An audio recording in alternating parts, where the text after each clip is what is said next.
Welcome to episode 0 of the SOC Level 1 training series, or I should say the new SOC Level 1 training series, because the last one that we did has now become the legacy version of SOC Level 1 because the world has evolved ever since we did it, which is literally less than a year ago, I think probably a year ago. And so there has been so much evolution in the world of IT and cybersecurity that there is now a new series of rooms inside of TryHackMe dedicated to SOC Level 1, and everything else that we've done so far is SOC Level 1 Legacy. And so now this is the new version. And so we're going to go through the outline and everything for the new series of videos that are available on TryHackMe. And then, of course, in tandem with this video and with this specific video, in conjunction with this specific video, there's going to be episode 1 officially that will be released. So it'll probably just going to drop on the same day. So we'll have episode 0 and episode 1 of the new SOC Level 1 dropping on the very same day. And so that being said, let's actually look into the outline for the SOC Level 1 pathway, the new SOC Level 1 pathway inside of TryHackMe. In the new SOC Level 1 pathway, there are 14 modules. It's a pretty robust series of modules that are available. And so it all starts with the introduction to the blue team. And so the blue team is the team that falls into the defensive security category. So if we were to look at cybersecurity in two general teams, you would have the blue team and then you would have the red team. And then sometimes what happens is that there's a purple team that is developed, which is members that have their foot in both of those two groups. They have a foot in the blue team and they have a foot in the red team. And so what those people do is that they look at defensive security, they look at the infrastructure of the entire company with the thought in mind that hackers will be doing X, Y, and Z to get into our system. So they look at defensive security from the perspective of the hacker, therefore they are purple teamers. So blue team is the introduction that we're going to be going through. So we're going to do like a quick overview of all the modules. So we have blue team intro, the SOC team internals, so the internals of the security operations center team, and then the solutions for the security operations center, the core solutions for the security operations center, the cyber defense frameworks, which are frameworks that are used across every single country, every single industry. And then these frameworks get customized according to your specific company to see how it applies to your individual use cases for your company.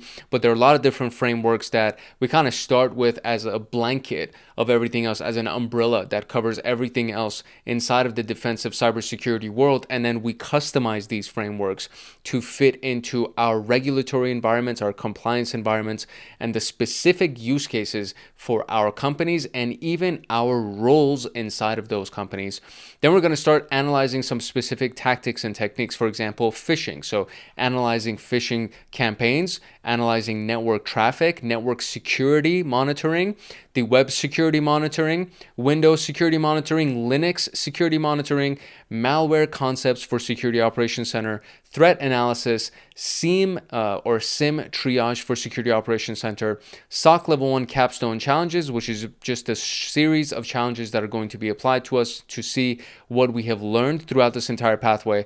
And then there's this last segment right here, which is an internal certification that's available for TryHackMe, which is the Security Analyst Level 1 certification. And this is not included in the 14 modules that I mentioned earlier. It's everything else that we just talked about right here. So let's now look at the details of what's going to be covered inside of these individual modules. If you want access to my notes and exclusive downloads and to get lifetime access to me on Discord, consider joining Hackaholics Anonymous. We have 4 tiers. We have the supporter, the agent, the guardian, and the master. Each tier gets their own Discord server and early access to content. The agent, guardian, and master levels get exclusive content, exclusive downloads, monthly Python automations, live streams with me every single month, plus so much more.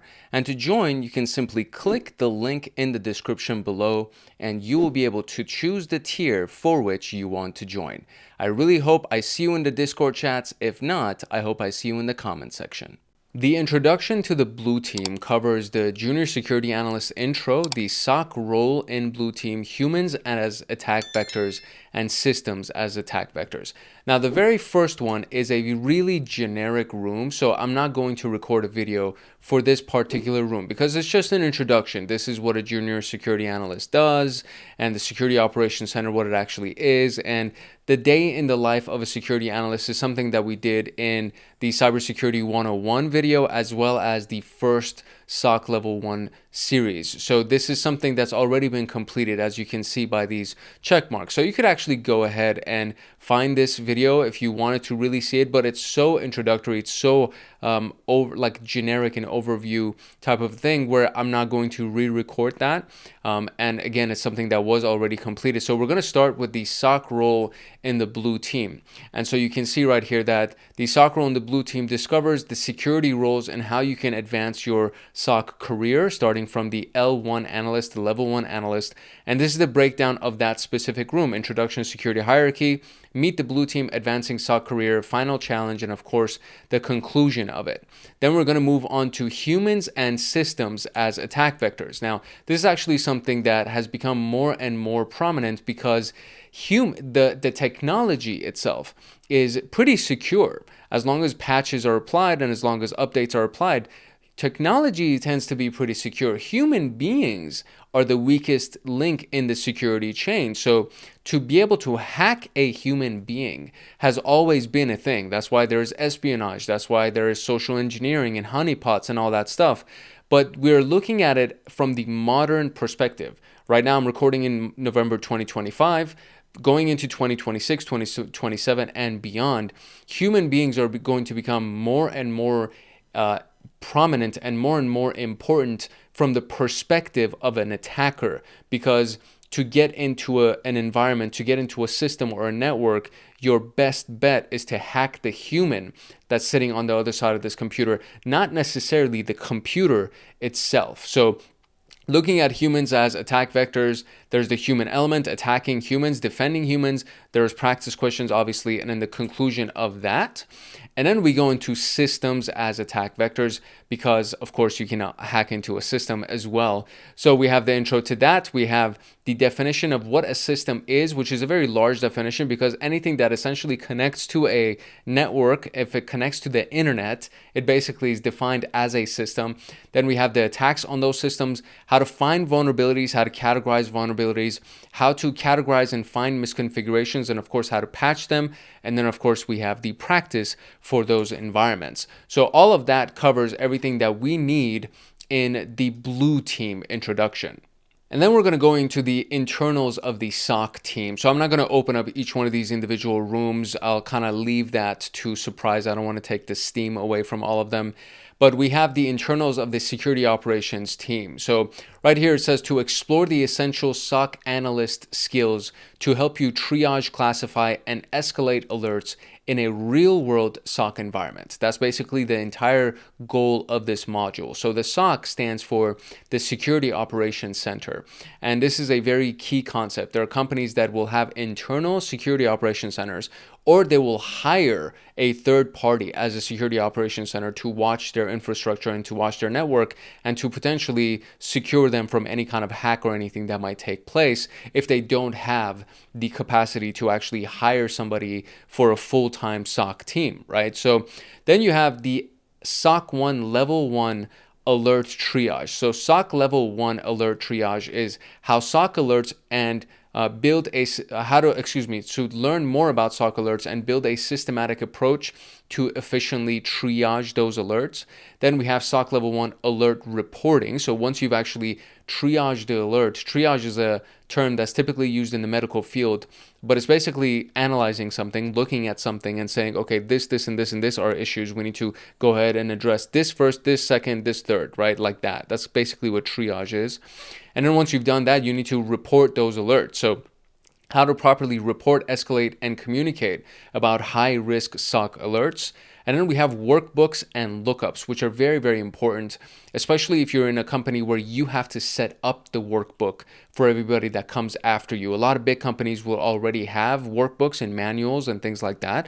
But if you are in a company where you have to be that front line, where you actually have to create those workbooks and lookups and manuals, then this is a very important segment for you. So using or discovering useful corporate resources to help you structure and simplify L1 alert triage.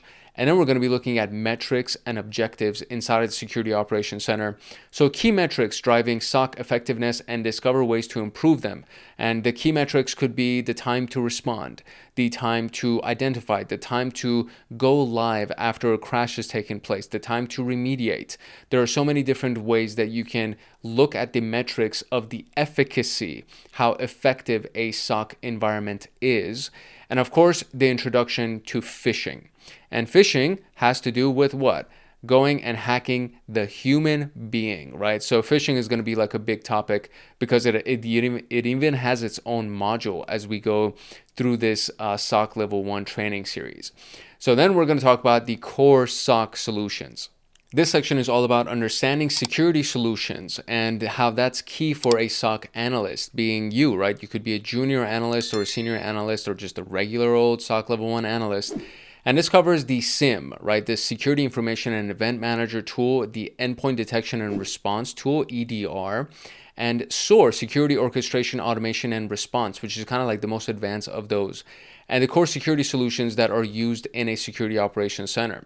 So we're going to go through the introduction to the endpoint detection and response concept, and then there's the introduction to SIMs. And SIMs, this video has already been done, but I'm just going to recreate it because I have evolved since I originally created that video, so I can provide more insight to that for you. And I'm going to re-record Splunk as well, and I'm also going to re-record Elastic Stack, and then we're going to do the introduction to SOAR one more time as well. And this one, I think they've added some segments to it because originally it was completed, but now it's at 80%, which means that they've added some new things to it. So we're going to go through all of that stuff together again because I think it's important to look at it in a new light. Ever since a year ago, so much has changed in the security world, including me. So I know that I can add more value around these topics to you. So we'll definitely do re-recordings of those. And then after that section is done, after that module is done, we're going to go into cyber defense frameworks. Cyber defense frameworks were also created previously, but again, we'll just review them all together one more time because I do think that they are very, very important.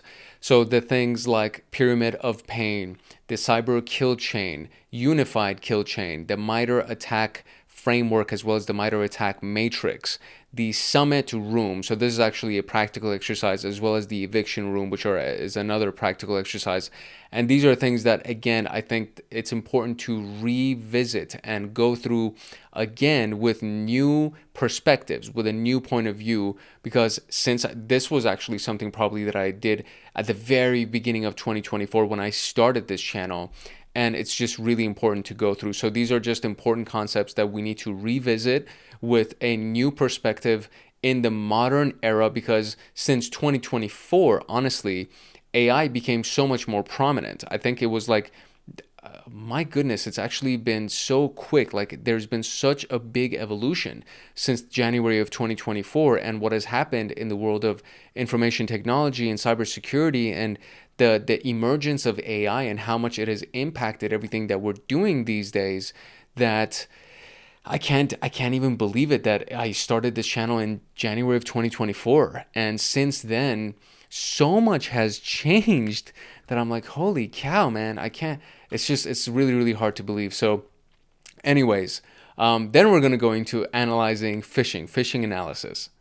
Phishing is probably the best strategy to hack a human being. So we're going to analyze and defend against phishing emails. And of course, we're even going to look at some of the tools that are used to automate phishing campaigns.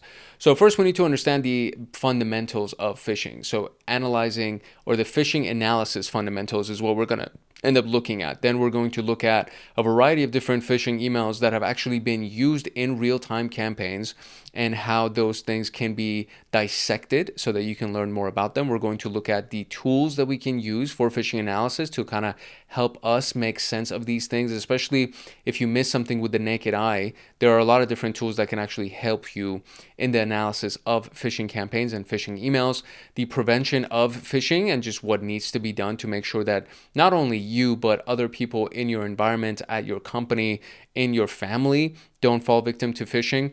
The green hold fish, which is an attack campaign, or I should say a practical lab exercise that we're going to end up doing.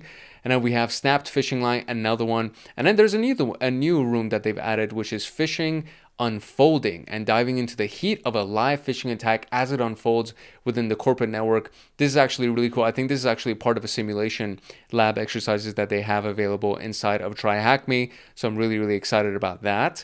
And once that's done, we're going to get into network traffic analysis. If you're connected to Wi-Fi, you're connected to a network. And so if you're connected to a network, there's traffic going in and out of your network. For example, you visiting YouTube and watching videos from YouTube. That's a version of traffic going in and out of your network. And then there's the traffic that happens within your network when you interact with other devices inside of your Wi-Fi, inside of your local area network.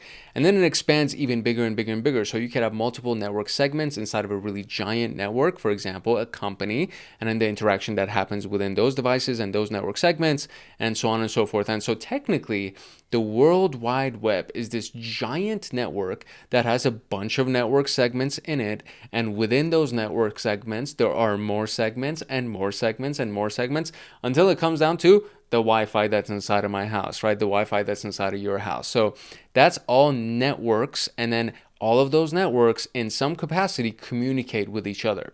And anytime that they communicate with each other, traffic is generated. So we're going to learn how to analyze that traffic.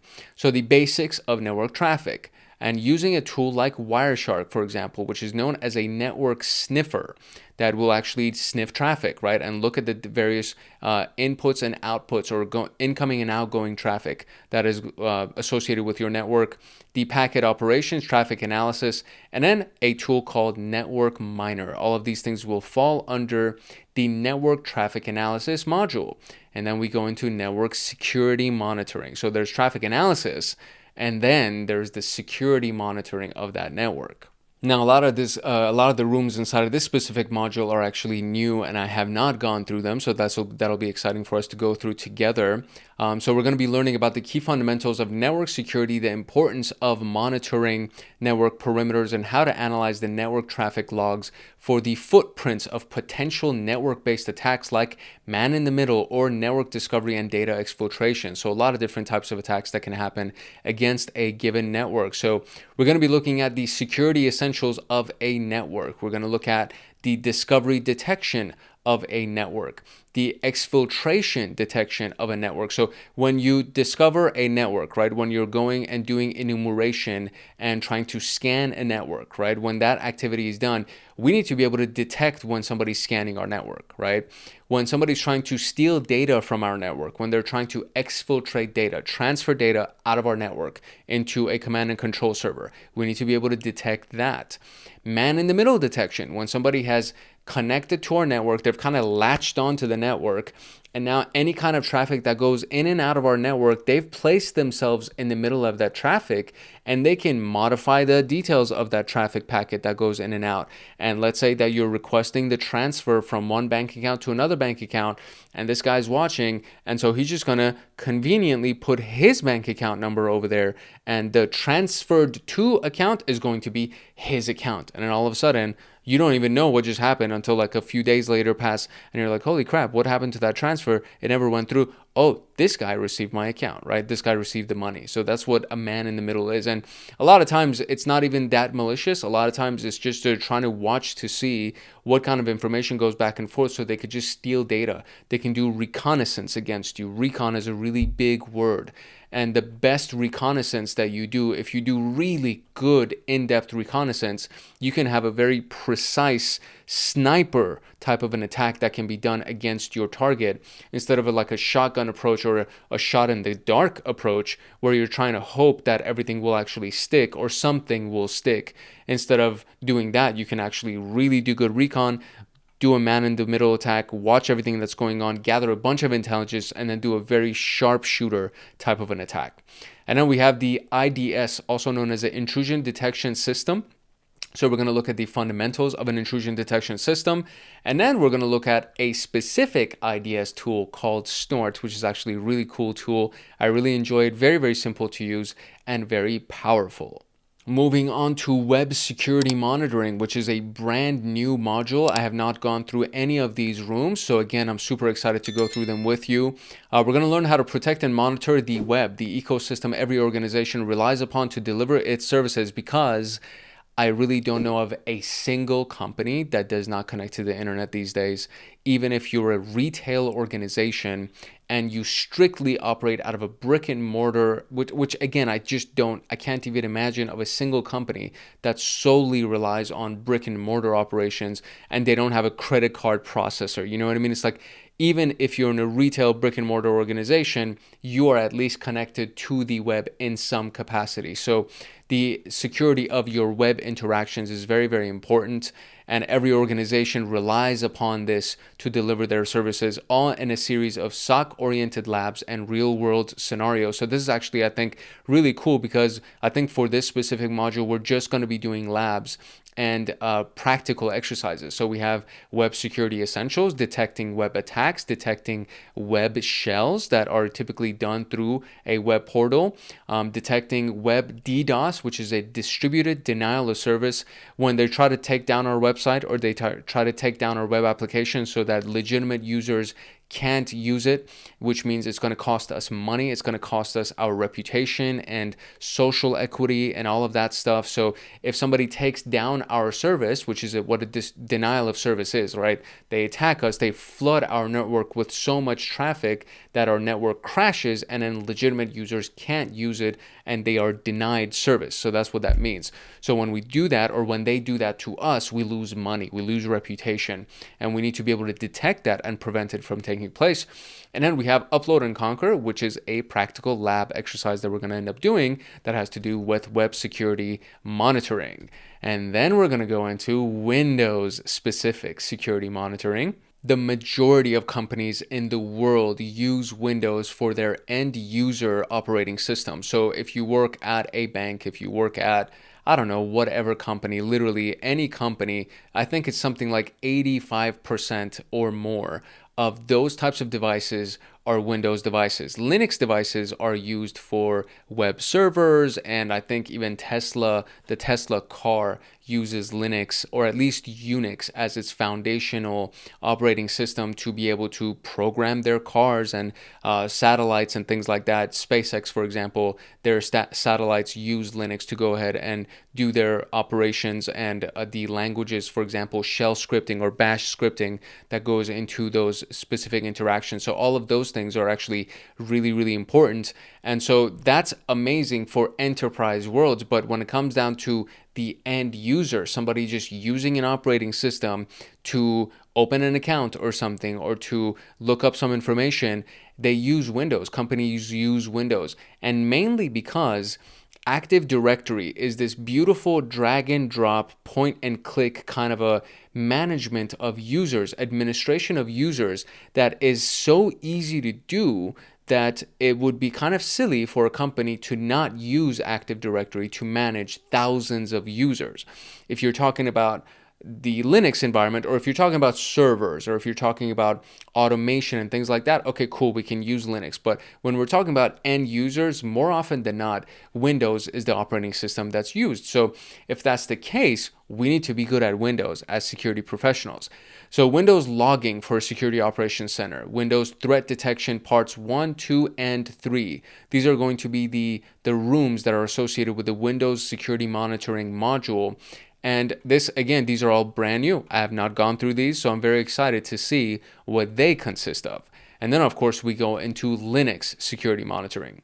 And as I mentioned already, Linux applies to so many enterprise machines and servers and websites and all of these different things. So Linux is a really, really big operating system. And one of the big reasons behind it is that it's an open source operating system, and it can be customized to serve so many different purposes. So Kali Linux, for example, is something that's used inside of the penetration testing or ethical hacking world, specific to pen testing and ethical hacking, not necessarily defensive security. And and not for system administration or user administration or anything like that, right? So that's just one little distribution, or little distribution of Linux that is used in a very large world of Linux users. And Unix, which is the core operating system that Mac OS is built upon, is actually kind of how Mac OS actually works. So Linux machines, Linux computers, and Mac OS computers have a very similar syntax when you actually interact with their command lines, with their terminals.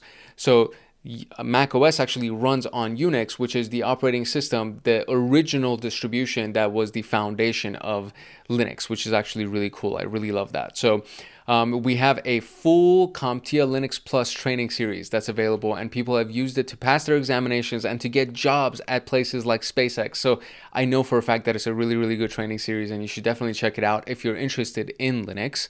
So we have Linux logging for Security Operations Center. We have Linux threat detection 1, 2, and 3. And then there's a practical exercise, a threat intelligence, threat detection Security Operations Center lab that is called Black Cat that we're going to go through as well. And then we got malware concepts for the Security Operations Center. Malware is really, really big. There are different versions of malware as well. There are different classifications of malware. So things like ransomware or Trojans or worms or any of these things, they all fall under malware. And malware is malicious software. That's basically where that term came from. So learning to identify common types of malware, understanding their purposes, analyzing files, and understanding why living off of the land attacks are being more common, because instead of having to install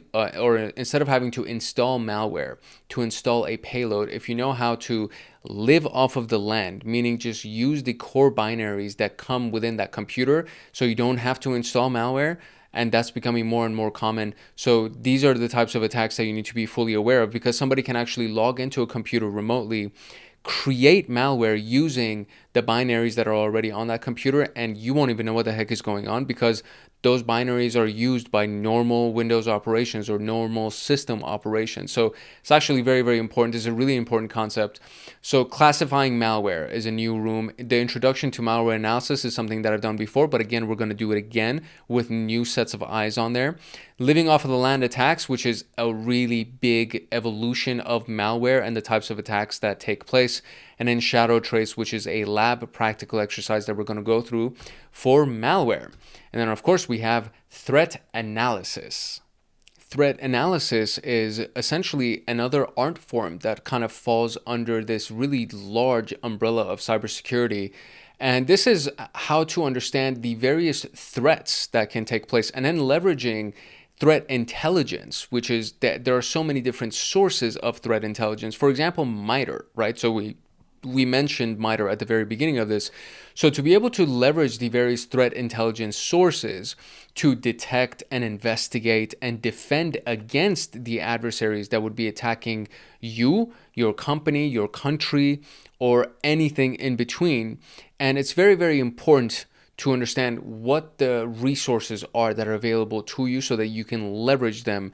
And then what we're talking about in the AI for Cybersecurity training series is how to integrate the API of a threat intelligence feed with the API of an AI tool so that you can actually create this very robust security agent that will catch the things that us as human beings would miss. So gaining practical skills in using the threat data, enriching that data, and analyzing workflows to strengthen the SOC capabilities is what we're going to talk about here. Intro to cyber threat intelligence, I've already done, but we're going to do it again.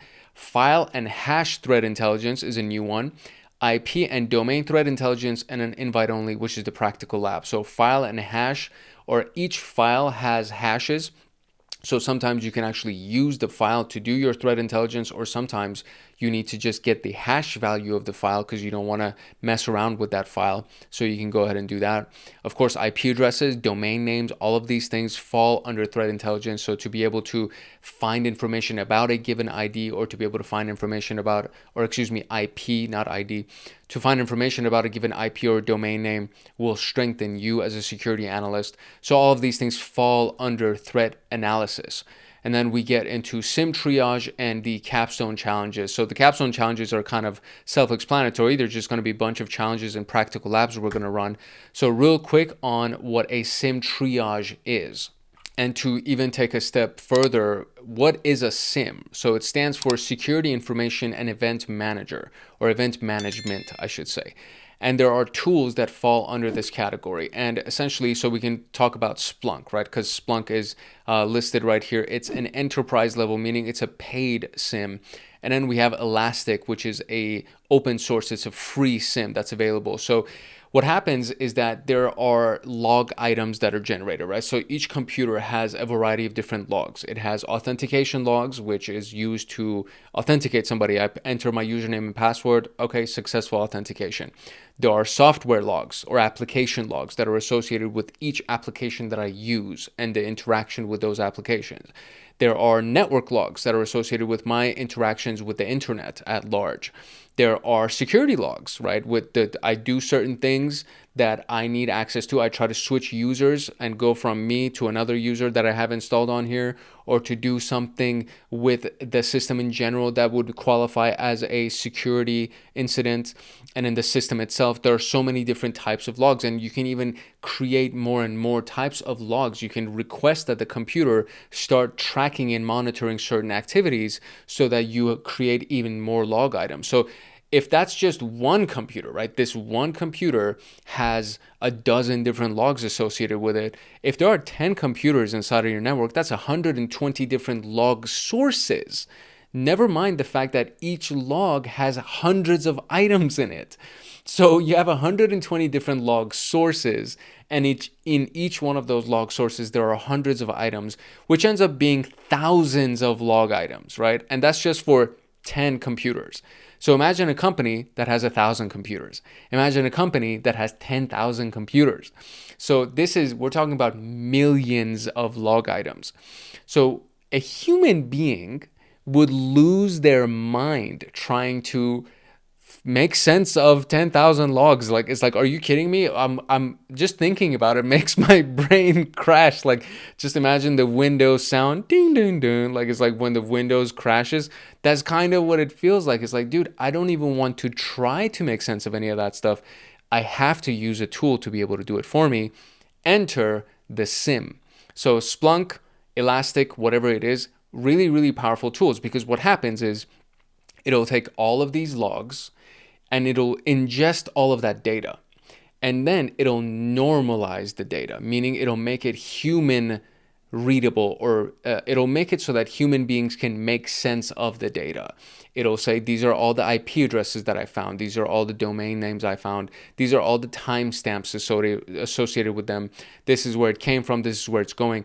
All of those things become categorized for us so that as human beings, we can go ahead and just be like, oh, okay, let me see where all the IP addresses during this time were that accessed this domain name, right? You just click on a couple of things and all of a sudden, all those millions of data points get turned into 500.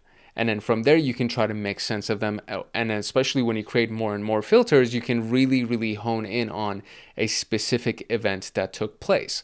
And so a SIM is unbelievably useful when it comes down to the world of cybersecurity, because before a SIM, people had to sit there one by one, or at the very least, they had to create some kind of a script on their terminal using PowerShell or using Bash or Python or whatever to parse through a giant log file and then try to find specific events inside of that log file. And it was insane. Even if you were really good at automation and scripting and all that stuff, it was still difficult to do it. And then when you have a SIM, you have a dashboard, it's point, click, it's so much easier to use a SIM. So all of that being said, we love SIMs, okay? We love SIM tools. So we're going to be doing SIM triage for this SOC. And so just understanding what log analysis means and how to actually do it with a SIM, looking at alert triage with Splunk, looking at alert triage with Elastic Stack, and then doing these rooms again, which is the itsy bitsy room that we're going to use Elk for, and the benign room as well. So these are practical labs that we're going to do that have to do with SIM triage. Excuse me, my apologies right there. So that's pretty much it. That's pretty much everything that we got for this module, or for this path, excuse me, for this SOC level 1 pathway inside of TryHackMe. That was a lot. I totally understand that was a lot. I went through really in-depth explanations of what we're going to be talking about, but I'm doing all of this with the thought in mind that the people that are going to be watching this are more on the entry level of cybersecurity. So I just wanted to make sure that you understood what we're going to be covering and what we're going to be going through. So you kind of wrap your head around what the overall concepts and everything is that we're going to be doing. And then obviously we're going to go into further detail as we go into each one of the individual rooms as well. So I'm excited to take you through this entire process with me, and it's a new process because SOC Level 1 has been evolved, I should say. It's evolved since the last time that I did it. So there are a lot of rooms that I have not gone through. There are some rooms that I have gone through that I'm excited to revisit and give you some more context and information on. And overall, I think it's going to be a valuable experience for both of us, for you and me, so that we can just grow together. And hopefully you will get a lot of value out of it, and it'll help you evolve and excel your skill sets as well. And we do have an internal community. We have a paid community called Hackaholics Anonymous, and you'll get a quick little note about that and how you can join Hackaholics Anonymous. And as a part of that membership, you get lifetime access to me on Discord. Even the cyber supporter level, which is our most basic level, for $5 a month, you'll get access to me on Discord, and you can chat with me, you can ask me questions and all that stuff. And then we have the advanced memberships, Cyber Agent, Guardian, and Master, and all of those things have a bunch of additional perks that are associated with them. Everybody, including the cyber supporter, will get early access to content. I'm kind of doing the promotion right now, so I'm just going to let the promo video do that piece for you. But there's a lot of things that are available. So if you have not checked it out, make sure you check that out. And then, of course, make sure that you review everything that's on the channel. So there are a bunch of playlists on the channel. There is a bunch of stuff for CompTIA, the CompTIA Network Plus, Linux Plus, Security Plus, and then PenTest Plus right now is what I'm kind of finalizing. We're doing all the practical labs for PenTest Plus. And then there's their AI for cybersecurity, and then there's now the SOC Level 1, the new SOC Level 1. There's so many things that are constantly coming out. So if you have not done so already, make sure that you like, subscribe, and turn on the notification bell so that you get notified the next time that a video comes out on this channel. And of course, if you have any questions or comments or anything like that, make sure that you drop them in the comment section below. If you want access to my notes and exclusive downloads, and to get lifetime access to me on Discord, consider joining Hackaholics Anonymous. We have 4 tiers. We have the supporter, the agent, the guardian, and the master. Each tier gets their own Discord server and early access to content. The agent, guardian, and master levels get exclusive content, exclusive downloads, monthly Python automations, live streams with me every single month, plus so much more. And to join, you can simply click the link in the description below, and you will be able to choose the tier for which you want to join. I really hope I see you in the Discord chats. If not, I hope I see you in the comment section. It's your boy Hank Hackerson at Hank Hacks Hackers, your favorite network and system attacker / protector. If no one else loves you, Hank loves you. Love, peace, and chicken grease. And I will see you in episode 1 of the SOC Level 1 training series. Peace. Welcome to episode 1 of the new SOC Level 1 training series. My name is Hank Hackerson, your trainer for today. And today's episode is going to be about the role of the Security Operations Center in blue teaming. Essentially, the breakdown of today's video is going to be the various roles that are available inside of the Security Operations Center, and should you choose either one of them, how you can go ahead and progress in each individual role and advance your career. We do have the introduction, security hierarchy, meeting the blue team as a whole. So welcome to the blue team. Advancing your SOC center, or excuse me, your SOC career. The final challenge, we actually have a challenge today, and of course the conclusion. All of the timestamps for these various sections is going to be in the description below. And that's pretty much it. I think it's going to be like a short and sweet video today. A quick little note from Hackaholics Anonymous, and we'll get into it. If you want access to my notes and exclusive downloads, and to get lifetime access to me on Discord, consider joining Hackaholics Anonymous. We have 4 tiers. We have the supporter, the agent, the guardian, and the master. Each tier gets their own Discord server and early access to content. The agent, guardian, and master levels get exclusive content, exclusive downloads, monthly Python automations, live streams with me every single month, plus so much more. And to join, you can simply click the link in the description below and you will be able to choose the tier for which you want to join. I really hope I see you in the Discord chats. If not, I hope I see you in the comment section. Okay, in case you don't have access to TryHackMe or you never watched the Junior Security Analyst introduction video, I'm going to give you a quick little crash course, which is essentially the combination of that room, that video, as well as these SOC roles and processes. So these two rooms, we're just going to talk about them real quick in the introduction. And in case you don't know, right, in case you have never been exposed to this concept before, a security operations center can be something that a company either builds in-house if they have the budget and if they have the infrastructure and the resources, or they outsource it. They hire an external company, a third party, to do these specific tasks for them and to serve this purpose for them. Now, a security operations center typically has 3 different layers of analysts. So you have the level 1, 2, and 3 analysts. So what we're going to be talking about is the level 1 analyst role. And then at every level that goes up, your responsibilities get more, your experience should be higher, your skill set should be higher. So the level 1 analyst is the introductory analyst, right? It's technically the junior security analyst that can be applied when you want to apply for a job for a company. Usually when they are promoting a junior security analyst role, they're talking about the level 1 analyst, or maybe even like an intern, basically, that is going to lead up to being a level 1 analyst. So the level 1, level 2, and level 3 analysts, their entire job is to analyze and respond to traffic, right? Potentially malicious traffic and alerts and maybe some kind of misconfigurations or some kind of employee that's doing something that they shouldn't be doing. It's not necessarily a hacker trying to get into the company, but it is a certain type of activity, a certain type of traffic going in and out of the network of the company or happening within the internal network of the company that can put the company at risk. Therefore, it needs to be addressed immediately so that it doesn't escalate and turn into a full-blown incident. So when it is addressed in advance, then it's all good. Everything's taken care of. If it's a people issue, it really has to do with more so training than anything else. If it's a system issue, then that gets passed on to the security engineer, which is also inside of the level 1, or not the level 1, they're inside of the security operations center. And then the security engineer's job is to fix whatever the problem is. So the SOC team, the analyst team, I should say, the analyst team inside of the SOC, their job is to notice what's going on, monitor the traffic, notice what's going on, analyze the traffic.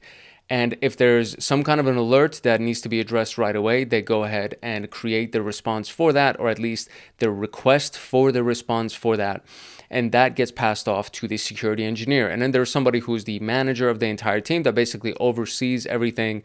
And these are typically the roles inside of that situation. Now, what happens is if the little alert, right? If the situation that started out as potentially benign actually turns into a malignant situation, it turns into a severe critical type of situation, and now it's an incident. Now they actually have to address it because there's a live hack taking place. Somebody's inside of the network. That gets passed off to the incident response team. And a lot of times there is an incident response team inside of the security operations center, but sometimes it's a completely separate team. If the company's big enough and if they get big enough traffic, like a big enough volume of traffic, it gets passed on to the incident response team, and then the incident response team handles it in real time. They make sure that the hack or whatever the attack is does not escalate further to the point where it actually causes damage. They stop it in their tracks. They pass it off to the security engineering team so that they can learn from it and make sure that all of those vulnerabilities are patched.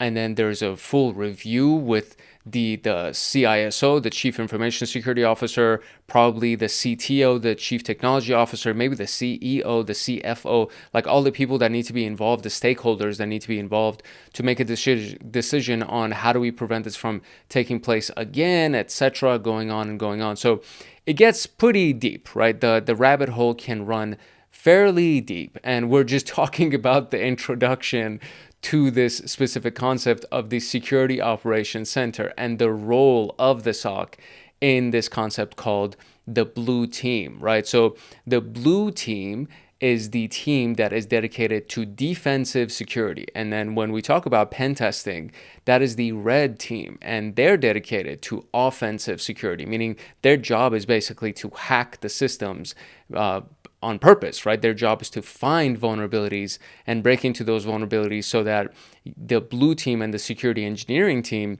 can patch all of those vulnerabilities before a malicious hacker can break into the company and steal data and hold us at ransom and we lose money and blah, blah, blah, blah, blah. It can turn into like a really, really expensive situation if we don't nib it in the bud and if we don't go ahead and take care of it before a bad hacker can hack us. So it's kind of like a little bit more in-depth of an introduction than what is outlined over here, but I just wanted you to fully understand what we're getting ourselves into as we go further and further into the SOC 1, the new SOC 1 training series that we have. So now you understand what the junior security analyst, good Lord. You understand what the junior security analyst does, and you also understand the various roles that are inside of the Security Operations Center. So we can move on to the security hierarchy. We actually just touched on the security hierarchy a little bit already. I kind of free-formed it. I kind of freestyled it. But there is an actual outline for this. So let's see, there we go. So we have kind of like a zoomed in version of the image. So in the lower tier of the pyramid, these are the people that are dealing with it on the ground floor, so to speak. The SOC analyst deals with the traffic as it's coming in. The SOC engineer fixes whatever the vulnerabilities may be. The GRC specialist, that's actually an interesting phrase, the GRC specialist. I wonder what that stands for actually, because I haven't heard of that phrase before. So let's see, the GRC specialist is the what? Who is this person? Let's see. It is the governance, risk, and compliance. I see. Okay, so it's basically the person who is more handling the compliance and regulation and managing risk or governing the risk that the company is taking. So adherence to laws, regulations, internal policies, etc. All right, that makes sense. All good. So we have the GRC specialist. That's also part of the ground floor team. And then, of course, we have the penetration tester. Now, above these guys is their immediate supervisor. So the SOC manager typically deals with the SOC analyst and the SOC engineering team. The GRC specialist kind of in a way just directly responds to the CISO because they're the ones that is managing the actual regulatory environment and the compliance environment of the company in general. So they would immediately respond to somebody that is kind of in charge of making those bigger decisions. And then the penetration tester will report to the red team lead. The red team lead is the person in charge of offensive security, right? So these guys and gals report to these guys and gals. And then these people report immediately to the CISO, and then the CISO will immediately report to the CEO. Now, the CEO, the CFO, the company owner, these are the top level of the company, right? The top of the pyramid. And then we have the security leadership. That could be the chief technology officer, the chief information officer, the chief information security officer, if that person does exist. And then we have the security managers, the team leads, and the SOC managers. And then we have the immediate ground floor team that really deals with all of the stuff that's actually taking place. And then they generate a lot of the reporting that goes into these people, and then these bottom two tiers right here will go ahead and generate the overall report if there's a really big incident that takes place and they have to respond to it and they have to do digital forensics and try to figure out what the heck just happened. These two teams right here, or these two tiers I should say, will create a overall report that will be delivered to the CISO, which will in turn then deliver it to the CEO, and most likely everybody is going to be at the table in that final meeting, because we do need to have these people present in case there are details that need to be addressed, like specific nuanced details that need to be brought up. But for the most part, when you're talking to a CEO, you don't need to tell them the technical jargon of, they hacked this port on the network and this port is responsible for the file transfer protocol and we didn't have an encryption on it and blah, blah, blah. This person, it'll go all over their head. They have no idea what the hell you're talking about. So it's the job of these people right here to make sure that the report that's generated for this person is human readable, right? It's something that nerds should not only be the ones that can understand it. It should be that the regular human being that's, and I'm sure the CEO is going to be like, yes, and they'll nod, right? They'll move along with you. But for the most part, she is not geared to understand technical jargon. That is not her job. Her job is to kind of guide the company towards profits and do all those things. It's this person's responsibility to be like, okay, well, all right, I get all the details. Thank you so much for all this information. We need to make this human readable so that the CEO can also understand it, so that they can go ahead and say, hey, listen, we need to allocate $1 million towards fixing these problems that we have. So that's our overall hierarchy. So top executives like CEOs usually focus on global business objectives. They don't manage technical aspects. That's why they hire a CISO or similar role who knows the business needs and can create the most suitable security departments. Now, the security departments, as we already kind of overviewed, have at the very least, a blue team, but a lot of times they will also have the GRC team, and then there may even be a red team. So the IT department takes the role of securing the company. Small to medium-sized companies may have a generic information security team that does all sorts of tasks, and we're going to be focusing on big companies that actually have a CISO overseeing multiple security teams, each handling a specific task. For example, the red team, GRC team, blue team, etc. And so this will be a company like Tesla, for example, or NASA, or companies like Coca-Cola or Amazon, or these giant, massive, multi-billion-dollar companies, because they are most likely going to be the targets of many hackers, simply because of the fact that they have the budget to cough up a couple $1,000,000 just to get rid of ransomware. You know what I mean? So for those types of companies, they're going to get a much larger attack surface. They're going to have a much larger intention behind all of the people that want to hack them, mainly because of the fact that they have the money that they can pay off somebody, or they if we hurt that company, then we'll probably help their competitor, etc., etc., etc. So I don't want to get in too deep of a rabbit hole, but there are so many different things that you can look into for various hacks that have already taken place, and the dollar amount that actually it costs. Actually, you know what? I'll do that. I'll actually do this just to show you, right? Average cybersecurity incident cost a company. So let's do that. This is kind of like a decent enough search where you could at least try to figure out what it is. And the average cost of cybersecurity threat in 2025 is 4.44 million globally, though it is significantly higher for companies in the US, which is 10.22 million. The average can vary widely depending on the industry and other factors, with the healthcare sector often experiencing the highest costs, because those are also the companies that typically don't want to cough up the money to actually secure infrastructure, because they think that it's too irrelevant of an expenditure, but then they get caught with their pants down. And imagine just hacking into a hospital's database, encrypting their entire database. Now they can't access their patient files, and people's lives are literally at risk, because somebody who needs to get a certain dosage of medication to stay alive, if you have a rotating shift for your nurses and for your physicians and things like that, and they don't know what that dosage is, they don't know how many milligrams of something they're supposed to administer, that person could die, their patient could die. And if the patient dies, let me tell you, the lawsuit is going to be devastating. It's going to be atrocious.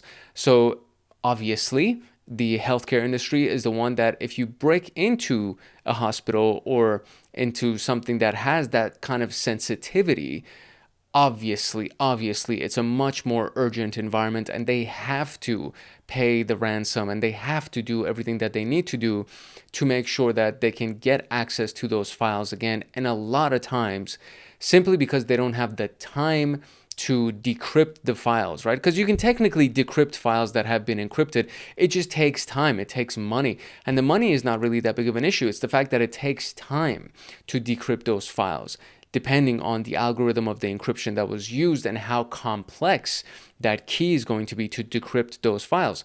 That will take days, if not weeks, if not months. And again, people's lives are at risk. Technically, in some hospitals, if they're big enough and if they deal with urgent enough matters, somebody could die within a day. If they don't have the proper medication or the proper dosages being administered, that patient could die in a day. So you cannot wait to decrypt files. You need to take care of it right away.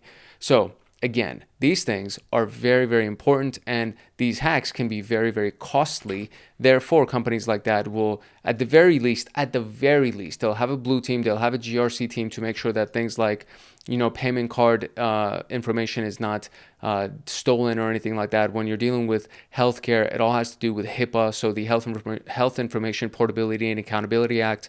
Those are meant to protect the specific sensitive information about somebody's health.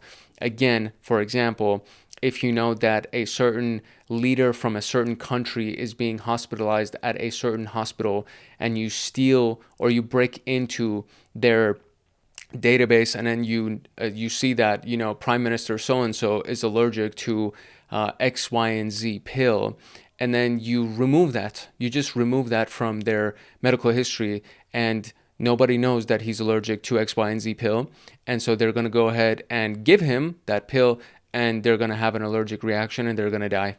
And so why would you need to assassinate somebody and go through all of that chaos when you can just break into the hospital, change some basic information about their health history, and now all of a sudden you've killed somebody? It's as simple as that. It's kind of terrifying what you can do when you do these types of attacks. So yeah, this is very important, and big enough companies will actually have all three of these teams, and those are going to be the types of companies that we're going to be focusing on today. So which senior role typically makes key cybersecurity decisions? That would be who? The CISO.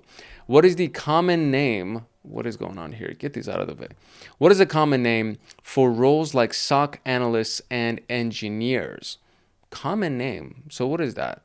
The common name for these people would be what? Oh my goodness. It's the blue team, bro. Yeah, there you go. All right. So now let's go meet the blue team. Let's go. Introductions, ladies and gentlemen. The blue team, as we have discussed so far, is responsible for defensive security. They constantly monitor for attacks, and they try to respond to them quickly before it escalates and turns into a full-blown incident. Depending on the size of the company and the sector that they are in, so the industry, for example, the healthcare industry, right, versus the financial industry, or versus the tech space, or selling soda, right? The blue team can include a lot of different roles and sub-departments, usually counting 3 to 50 members total. Now let's explore the most common blue team departments that we have here. So we have the SOC analyst, level 1, 2, right? SOC analyst, here we go. So at the bottom, we have the level 1 SOC analyst. Right above them is the SOC level 2 analyst, as well as the engineer. And then we have the SOC manager. And so the SOC team as a whole, they're the first line of defense when something happens. So they usually operate 24/7. So there are at least 3 shifts that go on. They collect and monitor logs. They create detection rules. They cooperate with the IT team. They investigate security alerts, and they write summary reports at the very least, right? That's kind of the layers of responsibility that they have in general. There could be much more specialized responsibilities. The team could be much larger, but in general, that's what you can expect from them. That's where you are most likely to start the cybersecurity journey. If you're interested in cybersecurity, you will most likely start as a junior analyst or a level 1 SOC analyst. The SOC is the central hub for an organization's cybersecurity. They're the first line of defense. They work with various alerts and handle most attacks. And so we can read about that structure in this room. Let's see if we've already done this room. I do want to say that we have, the SOC fundamentals. I have definitely done that, and that's actually what we talked about in the introduction as well. So we already talked about these various details. An efficient security operations center is usually composed of the following: level 1 and level 2 analysts, engineers, and of course, the managers. Then you have the incident response team. So this is the people that typically will step in when something goes from a basic alert that is addressed by the SOC team, and it turns into a full-blown incident. Somebody's actually in our network now. They've hacked into our systems. So you have on the bottom here the threat intel expert, the threat hunting expert, and the malware analyst. And then they report to the forensics lead as well as the CCERT manager, so the cybersecurity incident response team manager. That's what that stands for. So the forensics lead typically comes in after the fact, right? So there's the incident that takes place, and while the incident is taking place, you have the people that are responding to that incident live to make sure that it doesn't escalate and it doesn't go further. Once they've stopped it in its tracks and now we're responding, or we're kind of analyzing what happened, we're debriefing and we're investigating what happened, that's when the forensics people come in and they start analyzing all of the materials, all of the artifacts, quote unquote, that was left behind by the hacker initially, and then they try to find out exactly what their intentions and goals were when they hacked into the system, what they took advantage of, and how they can prevent it from happening again, and maybe secure the information that was originally at risk, so on and so forth. So if the SOC expertise is not enough, or the incident goes out of control, we urgently call the firefighters, which is this security incident response team, the cybersecurity incident response team, also CCERT or CERT. The members should have a broad knowledge of cyber threats and handle breaches without depending on tools like endpoint detection and response or security information and event management. Their job is stressful and responsible, but also rewarding. And so we have the JPCERT, which is Japan's CERT handling nationwide breaches. We have Mandiant, a private team responding to global cyber incidents. And then we have the AWS, the Amazon Web Services, CIRT, which investigates security incidents of AWS customers. AWS is a massive cloud provider. It's actually responsible for the bulk of Amazon's profits. It's not the Amazon marketplace. It's actually their cloud service providers, which is the Amazon Web Services. So if you can imagine, so many large companies actually rely on AWS, TryHackMe included. TryHackMe actually uses AWS servers to provide a lot of their rooms. And so as a result, they are the target of a lot of attacks, because if you can break into AWS, then you can break into every single company that uses AWS as a cloud service provider. Then we have these specialized defensive roles. So DevSecOps, these are the people that are actually on the coding side of things. And so they need to worry about when things are developed and when they're being coded, that source code is secure. The pen tester is my favorite role because I think it's the most fun role. It's basically you're getting paid to hack all the time. That's really fun. The GRC, the Governance, Regulation and Compliance Officer, or Governance, Risk and Compliance Officer, the app security engineer, the threat analyst, and the AI researcher, which is a new role that's becoming more and more prominent these days because AI is really, really taking off. So large companies, technology-focused startups, and government agencies often require narrow and specialized blue team roles, exciting and highly valuable, but requiring deep topic knowledge and broad experience in broader fields like the Security Operations Center or Information Technology. These narrow roles can include the digital forensics analyst that uncovers hidden threats in disk and memory, the threat intelligence analyst that gathers data about emerging threat groups, the app security engineer maintaining a secure software development cycle, and of course, the AI researcher, which studies AI threats and how to defend against them, for example, deepfake or voice emulators. It's not just the chat bots, right? It's like AI can actually duplicate somebody's face. That is really, really threatening. It's like a very big issue, and companies have already fallen victim to it. So this is not new. It's been happening for quite a while. It's just that because AI has become so mainstream, it's now a real issue, which is why I think the SOC Level 1 training series, the new pathway has been launched to account for all of the updates that have gone on in the information security world. So does the blue team focus on defensive or offensive security? And we already have established that they focus on defensive. Which department handles active or urgent cyber incidents, and it is the CIRT, right? CIRT. I want to say that's those guys. Yeah. Okay, cool. All right, let's talk about advancing your SOC career. All right, first we're going to talk about the SOC path, and then we're going to talk about internal versus external security operations center analyst. So starting as a SOC level 1 analyst could be a great option to broaden your cyber world awareness and better understand the more specialized roles. And even entry level 1 roles can be fun and engaging, especially if you're just new to the industry. It's always fun to get paid to do these kinds of things. So you would deal with real world attacks, protect the company from advanced threat groups, ATPs, and of course learn a lot during the process. So the gain of the core SOC skills is one of the key things that you have to do. So you need to know how to analyze something. You need to know what tools exist to analyze things, how to read the reports that are generated for you by those various tools. There's a lot of really simple things. Like when you think about it, it's common sense, right? It's like, okay, well, you're entering this world.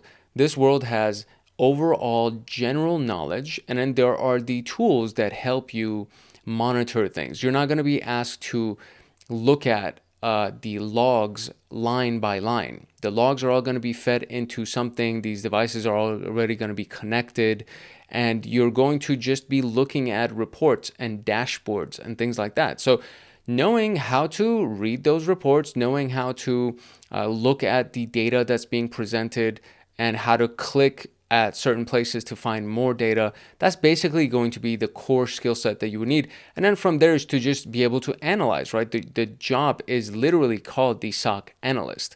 So when you look at the data, when you look at the traffic and the source destination IP addresses, etc., when you look at that, you perform an analysis and you say, oh, you know what? This kind of seems like it might be shady. Or there's a little red dot that's on our screen and it's already labeled as it might be shady. Let me go ahead and look into this and determine whether or not it actually is shady. Or maybe it's just a careless employee or somebody who just came back from vacation and they forgot their password, so they keep retrying to log in and now they've been locked out, right?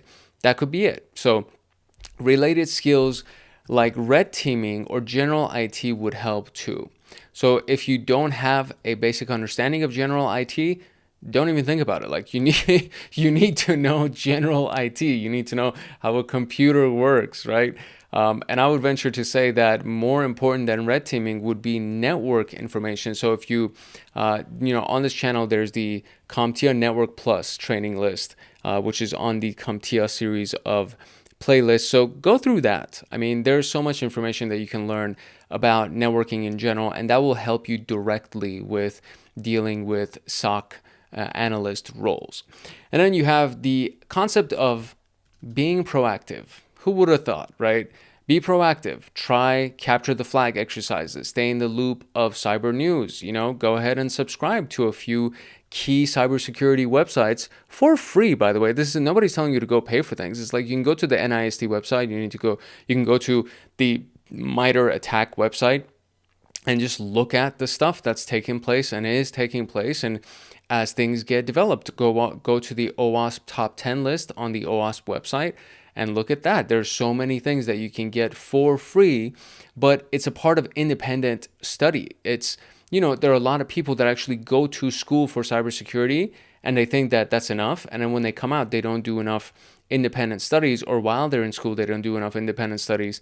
And then they're left behind. And I think more important than anything else is your ability to be self-sufficient and teach yourself things that are not going to be taught to you in school, because there's only a limited amount of time and energy available when you go to a class, and there's too many things inside of this world, inside of the digital world, for them to try to teach you everything without you spending $200,000 in tuition. So it's like, instead of doing that, just be self-taught and kind of navigate your own way on what you're going to learn and what you should learn.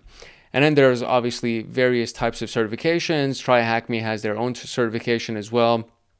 The SAL 1, I think it stands for the Security Analyst 1 certification.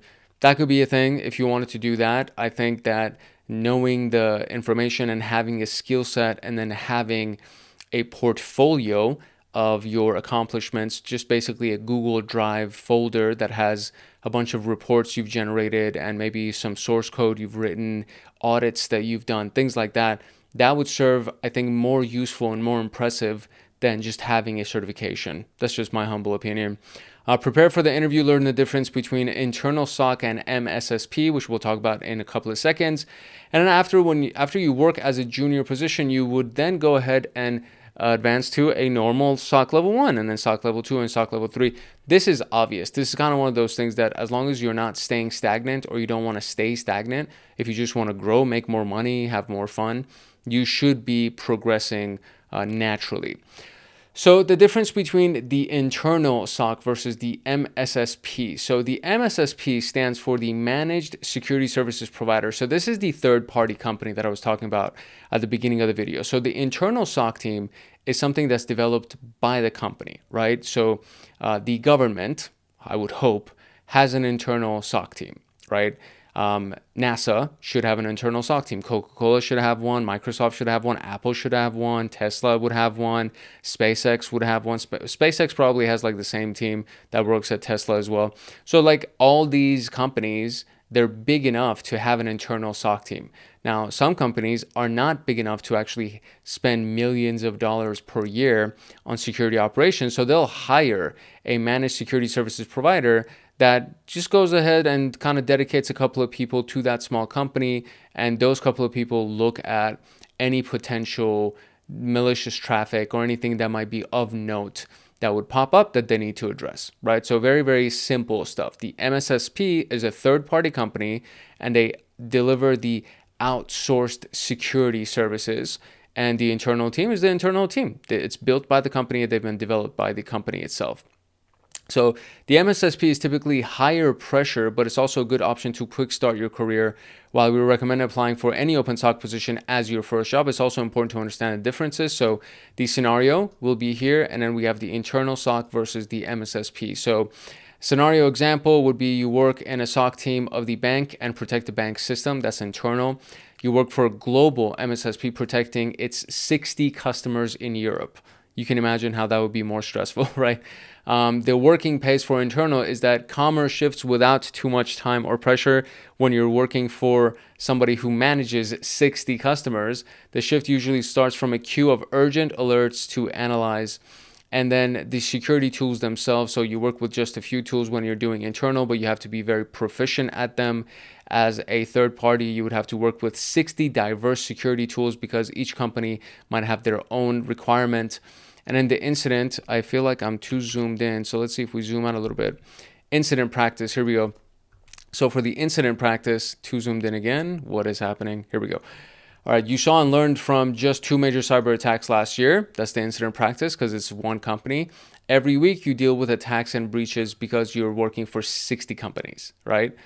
So the most natural first step is after level 1 is to become a SOC level 2 analyst, but you can do anything else really. While handling a SIM alert, a security information event manager, you might notice that engineering work appeals to you more. During a cyber attack, you may be fascinated by the incident response team. You may also find yourself well suited as a manager and build your path to the CISO role. No matter what, your first year or two is going to get real work experience and to spend time effectively. So figure it out, right? Learn from every alert, understand why a rule triggered, and use it to sharpen your detection skills. Think like an attacker, so ethical hacker, pen tester. Why would the attackers do it, right? How would I attack us if I was a hacker? That's kind of like a really good question.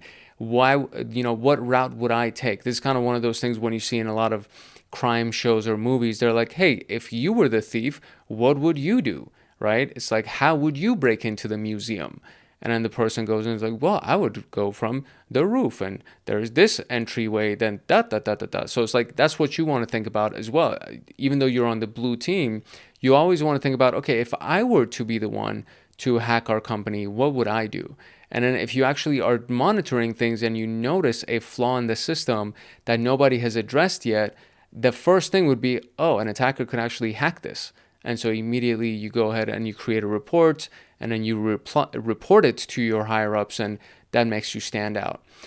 Verify everything. Never assume. Always validate alerts and suspicious behavior in logs, and get involved in incidents. So real attacks teach lessons no lab can. They are worth a sleepless night. So get involved with them. The sleepless night part is like a really interesting thing.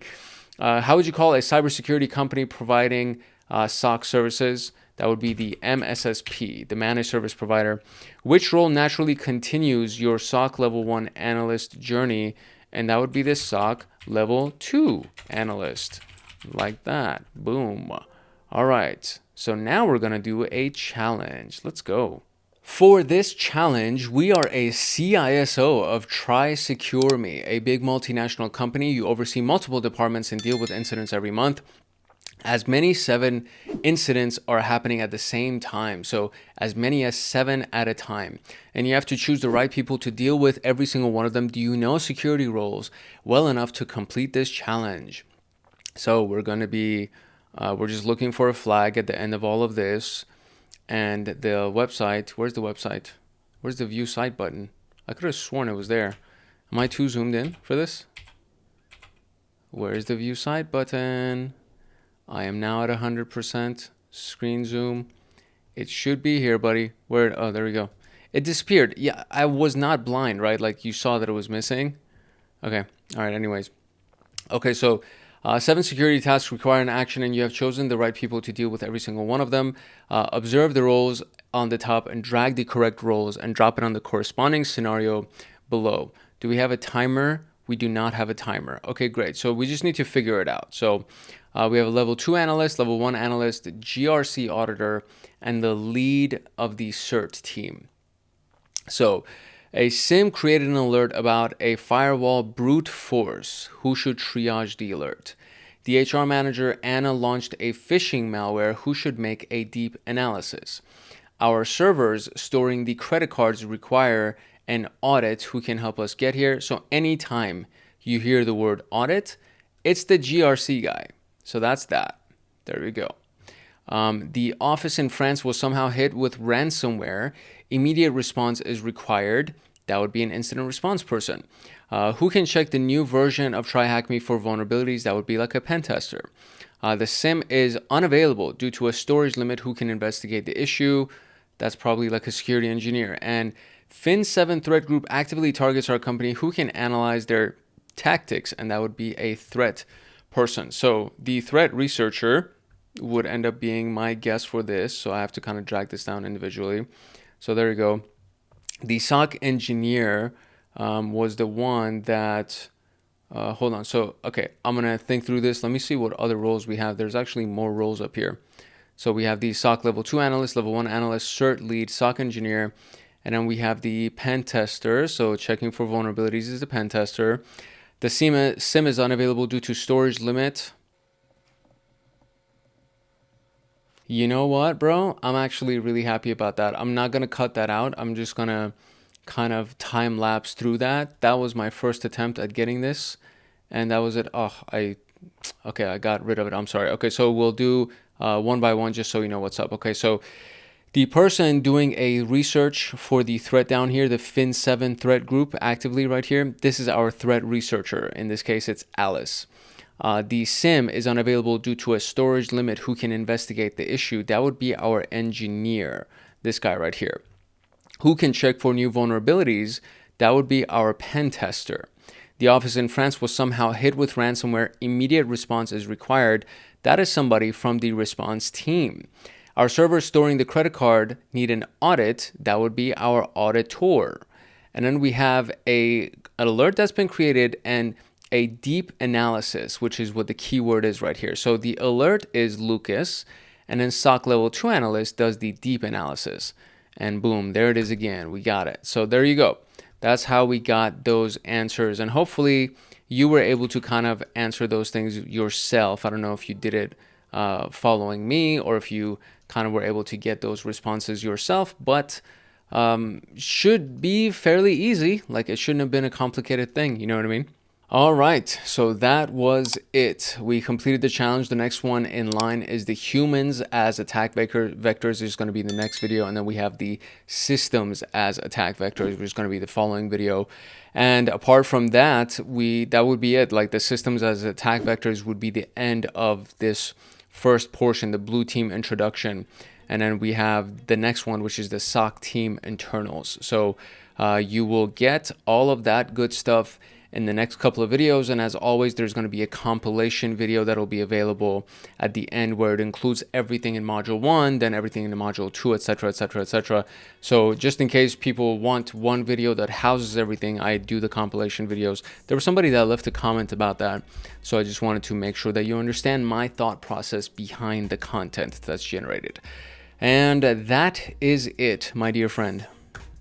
If you found value in this video, and if you'd like to get more videos like this one, then I encourage you to like, subscribe, and turn on the notification bell so that you get notified the next time that a video comes out on this channel, especially as we go along the SOC Level 1 training series, the new SOC Level 1 training series. And of course, there's the AI for cybersecurity training series that just came out. Not really just came out. It came out like a few weeks ago, and it's going in strong, and we have a lot more videos up for that one. And there are still penetration testing videos that are coming out for the CompTIA Pentest Plus training series. And I do have to create a video to teach people how to set up a lab in case you don't use TryHackMe and you just want to be able to set up your own pen testing lab, or if you want to set up your own security analysis lab and things like that. I think those things would actually be very, very useful for people. So all of those things are coming up. So there's a lot of stuff that's going to be coming out in the upcoming weeks and months, and I just hope that you'll tag along with us as we go through that journey. So drop a comment if you have any questions, if you have any recommendations for content that you would like to see, and of course make sure that you like, subscribe, and turn on the notification bell so that you get notified the next time that a video comes out on this channel. If you want access to my notes and exclusive downloads and to get lifetime access to me on Discord, consider joining Hackaholics Anonymous. We have 4 tiers. We have the supporter, the agent, the guardian, and the master. Each tier gets their own Discord server and early access to content. The agent, guardian, and master levels get exclusive content, exclusive downloads, monthly Python automations, live streams with me every single month, plus so much more. And to join, you can simply click the link in the description below and you will be able to choose the tier for which you want to join. I really hope I see you in the Discord chats. If not, I hope I see you in the comment section. It's your boy Hank Hackerson at Hank Hacks Hackers. If you're ever a network and system attacker / protector, if no one else loves you, Hank loves you. Love, peace, and chicken grease. And I'll see you in the next video later. In this episode of the SOC Level 1 training series, we are going to be looking at the weakest link in the security chain, which is the human being. In the world of cybersecurity and ethical hacking, there's something called an attack vector. And the attack vector, as the name implies, is a vector through which you can attack. Basically, a point of entry that a malicious actor, a hacker, or just the pen tester that's hired for the company, they can use this point of entry to get into our infrastructure. You could do this against countries, companies, and of course, human beings and just somebody's house if you wanted to attack them. I'm not saying that you should do that. I'm just saying that you can do that technically if you wanted to. Now, as we look at attack vectors, right, as we look at the various different ways that we can attack an entity, let's just call it like that. There's the technology, and then there's the human being sitting behind the technology. And obviously, the human being is the weaker of the two choices. So when you're in defensive security, which is basically what we're talking about, SOC Level 1 is defensive security. When you're in defensive security, you need to, number one, train the human being, right? You need to make them aware that they're going to be under attack at all times, especially if they work for a very high caliber company, a high impact company, profitable company, etc.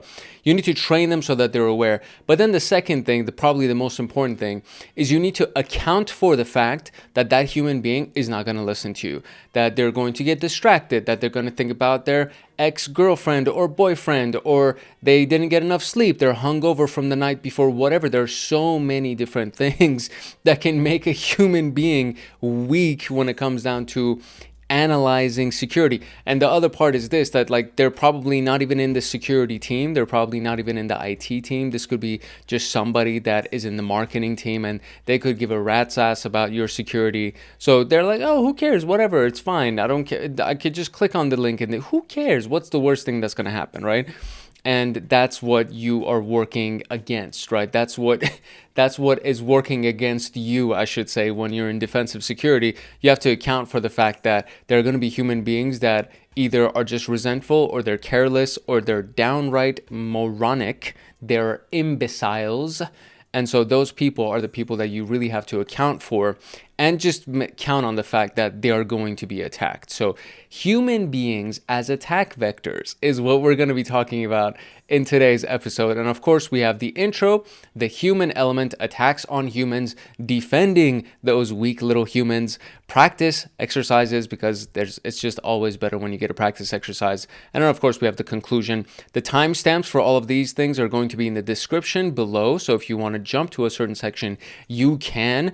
And that's pretty much it. That's what we're going to be talking about today. So a quick little note from Hackaholics Anonymous, and we will dive into it. If you want access to my notes and exclusive downloads, and to get lifetime access to me on Discord, consider joining Hackaholics Anonymous. We have 4 tiers. We have the supporter, the agent, the guardian, and the master. Each tier gets their own Discord server and early access to content. The agent, guardian, and master levels get exclusive content, exclusive downloads, monthly Python automations, live streams with me every single month, plus so much more. And to join, you can simply click the link in the description below, and you will be able to choose the tier for which you want to join. I really hope I see you in the Discord chats. If not, I hope I see you in the comment section. If you're going to work in defensive security or just security in general, one of the key things that you have to keep in mind is that you are going to be dealing with human beings on both sides. You're going to be dealing with the attackers, and you're going to be dealing with the little humans that you have to defend, and everything that they might do to make your job harder. So the SOC, the Security Operations Center, sounds like a technical and impressive little thing, but really, honestly, truly, you're going to be dealing with the human beings more than anything else. It's very much so, or I'll say it like this, more often than not, it's not the technology that's at fault.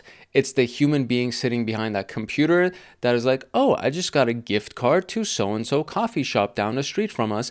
Let me go ahead and get this gift card. And they click on the link, and your entire security infrastructure is destroyed because of some schmuck who just wanted a free coffee. So just keep that in mind, okay?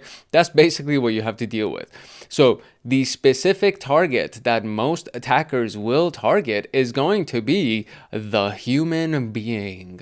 Dun, dun, dun. Okay, cool. So what we're going to be talking about, the role of the human element in cybersecurity, understanding the SOC role in detecting and mitigating attacks, and of course, practicing some of that knowledge in 2 realistic scenarios.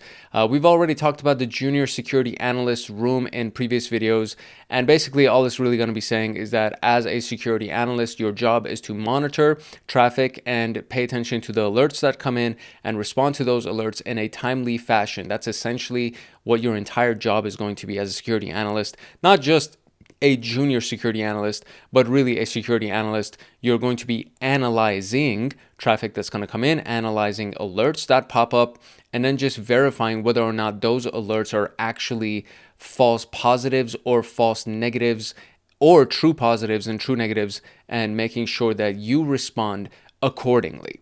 All right, let's talk about the human element. Picture this. You are an attacker trying to break into a company.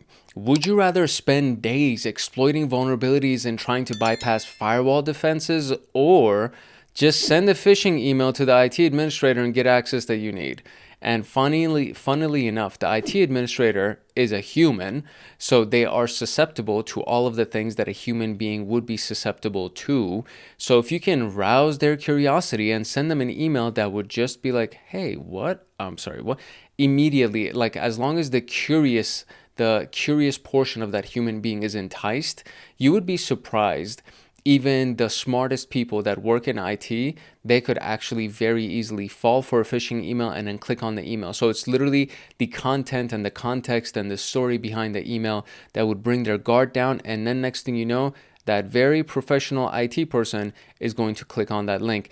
And as long as they're an admin level user, you now have the key to the kingdom. So, a computer network is like a fortress with towering stone walls and heavily armored gates. One way to conquer it is to breach through those gates, but another, a much simpler way, just ask the gatekeeper to open the door for you. In the cyber world, humans are often these naive gatekeepers, the weakest link in the cybersecurity. I keep saying that all the time, and it's so funny that they actually used it inside of, I should get like IP for this or some kind of residuals or like royalties or something. The weakest link in the cybersecurity and those who help threat actors the most. So why are humans targeted? Because of the access they can provide to websites, mailboxes, or databases. Some threat actors hunt for specific access, while others are not so selective and just breach as many accounts as they can and decide how to use them later.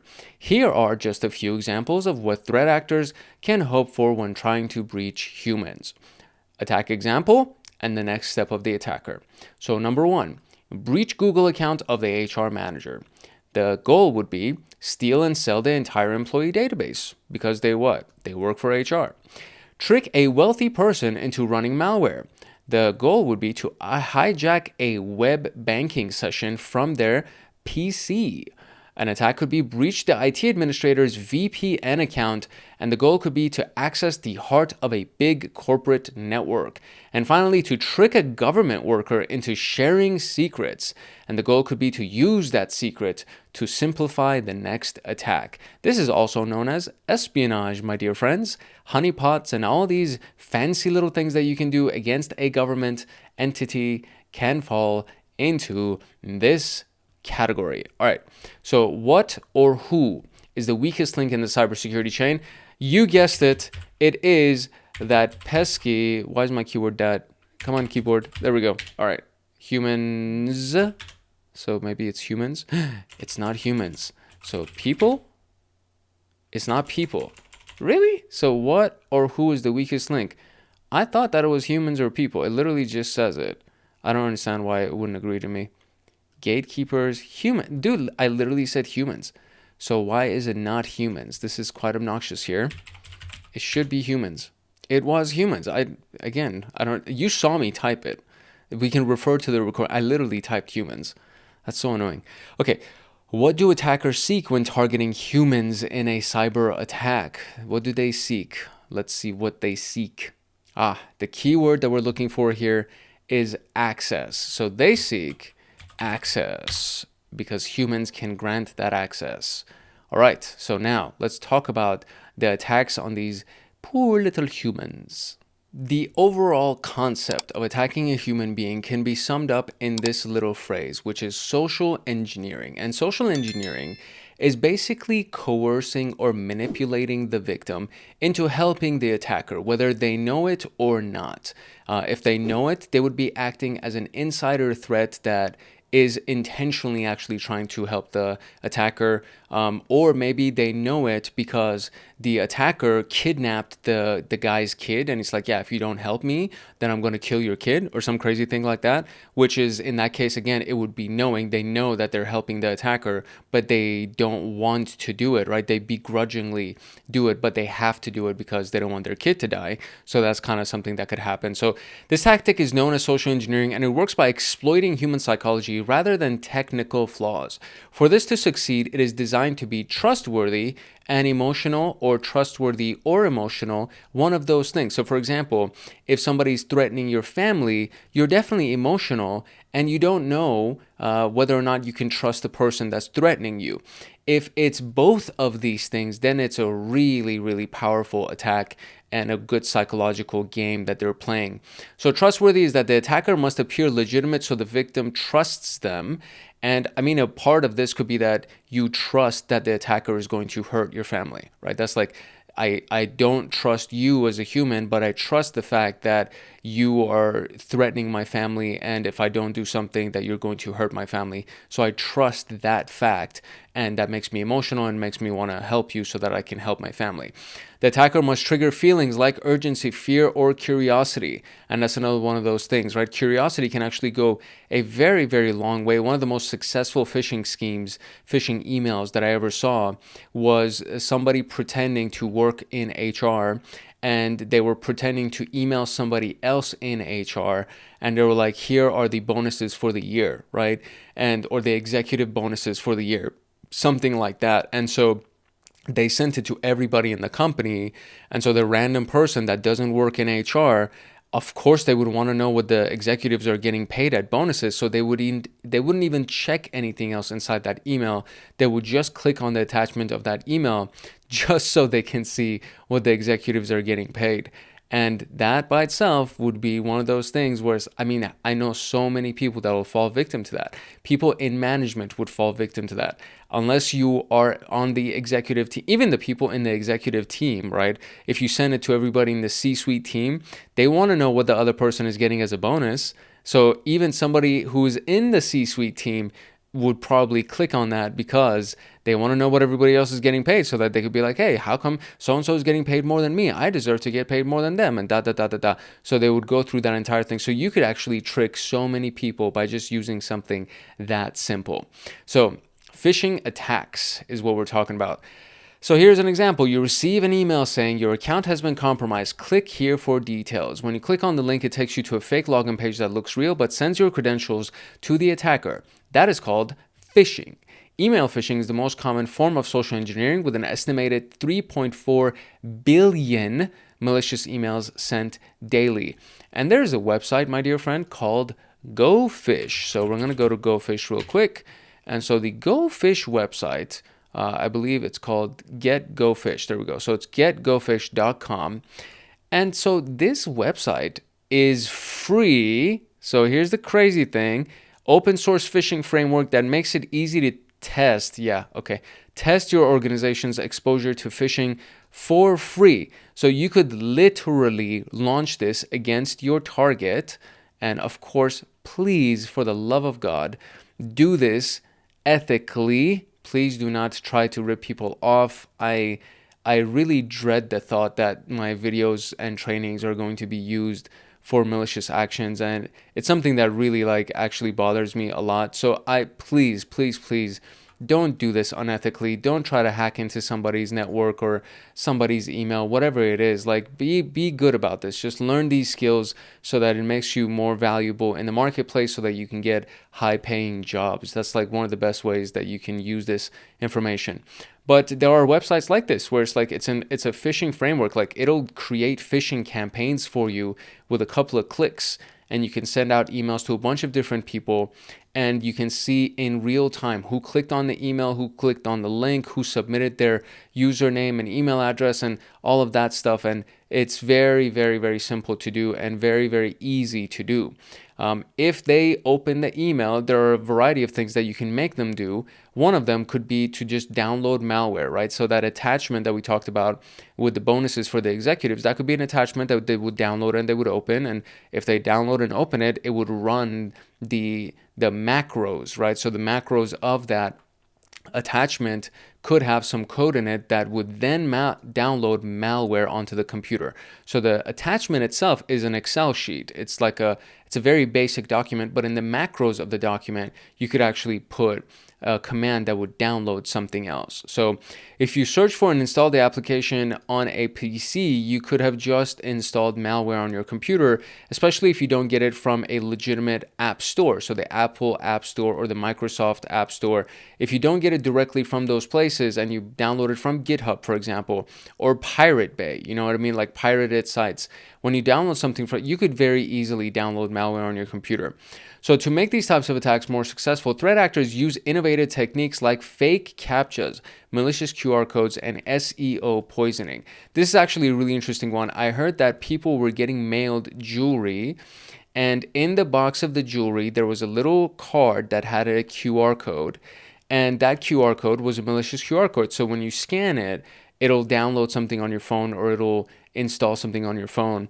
And those QR codes were saying, hey, to gift somebody else a free necklace like this one, just scan this QR code, something like that. And from there, it just kind of runs off to the races.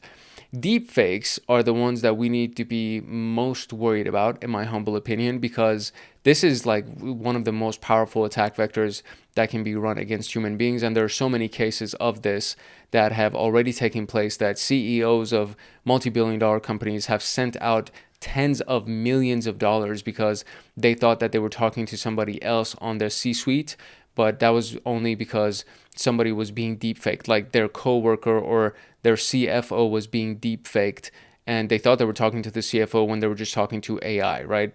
So AI-generated video or audio has become more effective in impersonating family members, colleagues, or corporate partners. In one case, a finance worker received a deepfake video call from someone appearing to be their boss and got tricked into wiring $25 million for an urgent business deal. This is real. This is actually something that happened, and there are dozens of other stories that have taken place like that. So even without deepfakes, the attackers are quite successful in pretending to be someone else, meaning impersonating someone. And many recent ransomware attacks started with a simple phone call from an attacker impersonating a corporate IT department and asking victims to take over their accounts for a quick system repair. Other attacks covered by social engineering methods, and there are so many things. USB drop campaigns are also probably one of the easiest ones, especially if you just sprinkle a bunch of little USB thumb drives in the parking lot of a company. You tag the thumb drive nudes or something, like something that where it's like, oh, I want to see what's on here. You know what I mean? Or, pay schedules, something like that. It could be bonus schedules, CEO bonuses, something along those lines that people will be like, oh, I gotta see what's on this thing. Physical attacks is when they just try to break into the building or literally kidnap somebody. Insider threats, which could be a combination of a variety of different things, as we talked about. Even fake job offers. This is something that just pollutes my email. I get so many fake job offers because they want to take me through the application process and then get my name, phone number, email address, social security number, etc., etc., etc. And it's like, why, what the hell, bro? Like, what exactly are you looking for? And they're constant, and they are repetitive, they're perpetual. And these things are risks to the employees or really any human being. And as a SOC analyst, you should be ready to respond to them. You should be ready to train your team about them so that at least they're more aware of it. And, cross your fingers and hope to God that some idiot that's a new hire doesn't click on something that they shouldn't. So what is the name of the attack tactic that manipulates human psychology? And we call this social engineering. Which social engineering method is about pretending to be someone else? And we call that impersonation, I want to say. I think that's what it is. Impersonation, like that. Very good. All right, cool. All right, now let's talk about defending these little humans. Defending comes in two stages, two tasks. We have mitigation and we have detection. Mitigation aims to prevent or reduce the chance of impact of attacks, for example, by training employees or deploying a good anti-phishing solution. However, anti-phishing solution in this case would be something that would filter emails before they get into the inbox of the employee, right? No matter how good mitigation measures are, one day they are bypassed. That's where the SOC skills are vital to detect and investigate advanced attacks that slip through those phishing filters and things like that. So it goes like this, right? So the first attempt would be the firewall. The firewall blocks it. The second attempt would be the anti-phishing tool potentially could hopefully block it. But if it gets past this thing, then you have the employee training could be another firewall. It could be a form of blocking something from going further. They notice that it's a phishing email and they report it to the security team. But if it gets past that employee, meaning the employee actually clicks on the link or they open the file, they download the attachment, etc., the SOC team will then have to handle what just happened and how is it that this specific endpoint, this host on this IP address for this user ended up clicking on this thing when they shouldn't have. So as a SOC analyst, your task is to detect and investigate those attacks, and you have the whole SOC level 1 path to learn it, basically what we're on right now. But you'll be tired of analyzing all these never-ending attacks and might think about how to automatically prevent these types of threats, which is why knowing mitigation measures is essential. If the mitigation ideas are approved by IT and top management, you'll ease the SOC routine and make your company more secure. So here are a couple of examples on how to do it. The anti-phishing solution could be the routine becomes easier with a tool that blocks phishing emails before the users even get them. Antivirus or endpoint detection and response solutions, which on all corporate hosts, it's actually a great measure to prevent humans from running malware. Trust but verify principle, which is just an overall theory and concept, kind of like a philosophy that you would imply and you would teach to the employees in the company and maybe even embed it into the infrastructure of the company. But mostly is to instruct the employees how to detect deep fakes and verify suspicious requests from the CEO or IT. Essentially, just be on alert, right? Just be aware that if anything comes through that's asking for any kind of sensitive information, you should always be concerned, or at the very least be on alert that this might potentially be malicious. So verify, right? Trust that it could be coming from the CEO, sure, but I'm going to verify that this is actually the case. Security awareness training, so teach the employees how to detect phishing and reinforce training through phishing simulations. And this is probably one of the most important things, because no matter how great the antivirus or EDR solution or anti-phishing solution, those things could be amazing, but if a human being finally ends up seeing an email that got through those antivirus and anti-phishing solutions, and if they are not alert and aware and they click on it, then everything is for naught, and all the hard work that you did is basically going to go down the drain. So, which process is aimed at preventing or reducing the chance of an attack? And this could be what? Preventing or reducing the chance of an attack. That would be me. Oh, my keyboard fell asleep again. Here we go. Mitigation. And which mitigation measure is about training employees in cybersecurity? And it's literally right here. So we're just going to copy that and go over here and paste it. Voila. Excellent.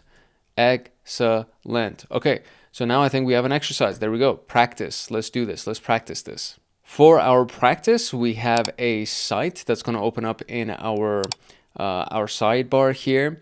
And so the overview, it says, every organization faces constant attacks targeting its employees. However, the role of the SOC in responding to these attacks can vary. In some teams, analysts just monitor alerts. In others, they are deeply involved in the company's processes.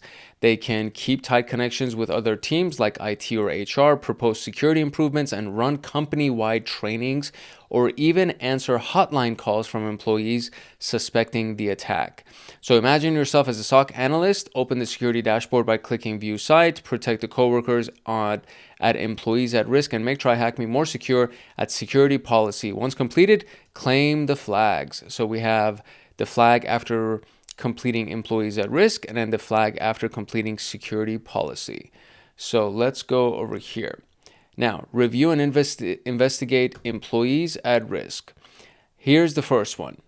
Lucas Martinez sends us a message. He says, "Hey, I'm a new software engineer. I urgently need 7-zip archive software, but it doesn't launch. Can you review if it's because of your security tools? Upon investigation, you see a setup.exe downloaded from Best Free Apps 2025. Bruh. Seriously, bruh? A new freeware hosting site. Lucas tried to launch it 6 times, but was blocked by an antivirus. How would you respond to Lucas?" This freaking guy. I would say, look, schmuck, stop trying to download stuff when you don't have permission to download stuff.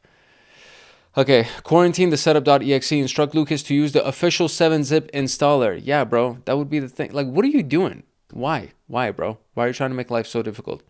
Okay, new SIM alert, suspicious email attachment. The title says Stripe invoice, payment succeeded. From no reply at stripepayments.xyz. That is a shady domain name.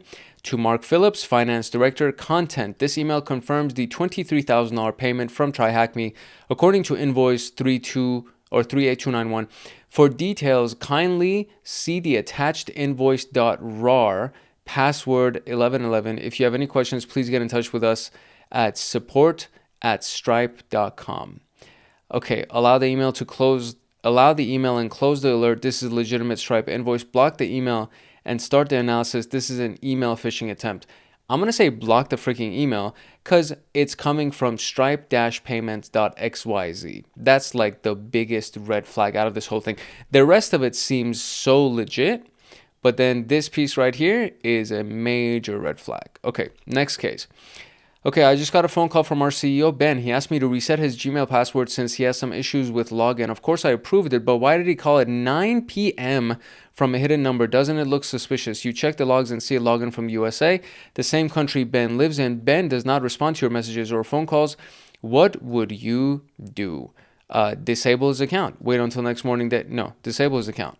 No, disable his. That's it. That's it. Right away. You disable it right away. If Ben is not responding, it's 9 freaking p.m. Oy.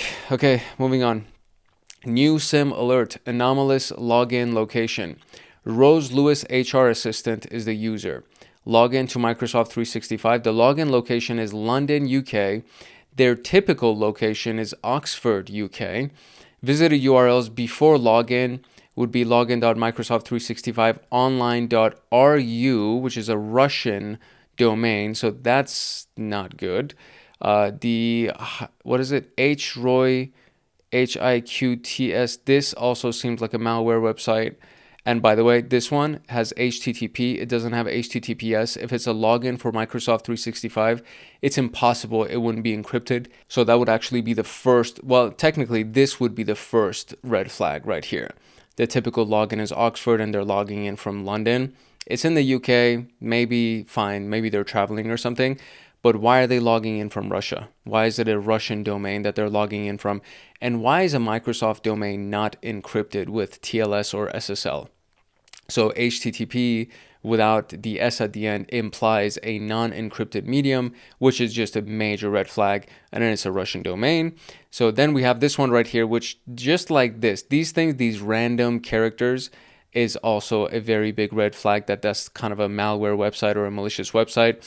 And then mail.tryhackme.thm, fine. This one seems a little bit decent, but the other two are just really, really shady. So your verdict, close the alert. London is not far from Oxford, so the login location is expected. Fine, but this right here, until you're more confident in your verdict, I would definitely do this, right? Trust but verify, take the chance that this could be malicious. This is malicious. That is malicious. This is malicious. Those two things are very much a red flag. So there you go, correct decision. So we're good. And there is our flag for the employees at risk. So there's that one. Now let's go and do the next one, which is going to be, let's go to the dashboard and let's do the corporate security policy portion. So what are we trying to do? Select 4 policies from the left. And is that all we're trying to do? Okay, so internet restrictions, antivirus solution, vulnerability scanning, security awareness program, anti-phishing solution, access management policy, strict access management. So requires SOC analysts to approve every login to the corporate email manually. That would not be it.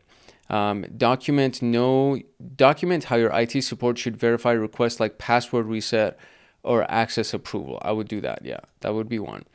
Purchase and deploy a solution to detect and automatically block most phishing emails. That could be good.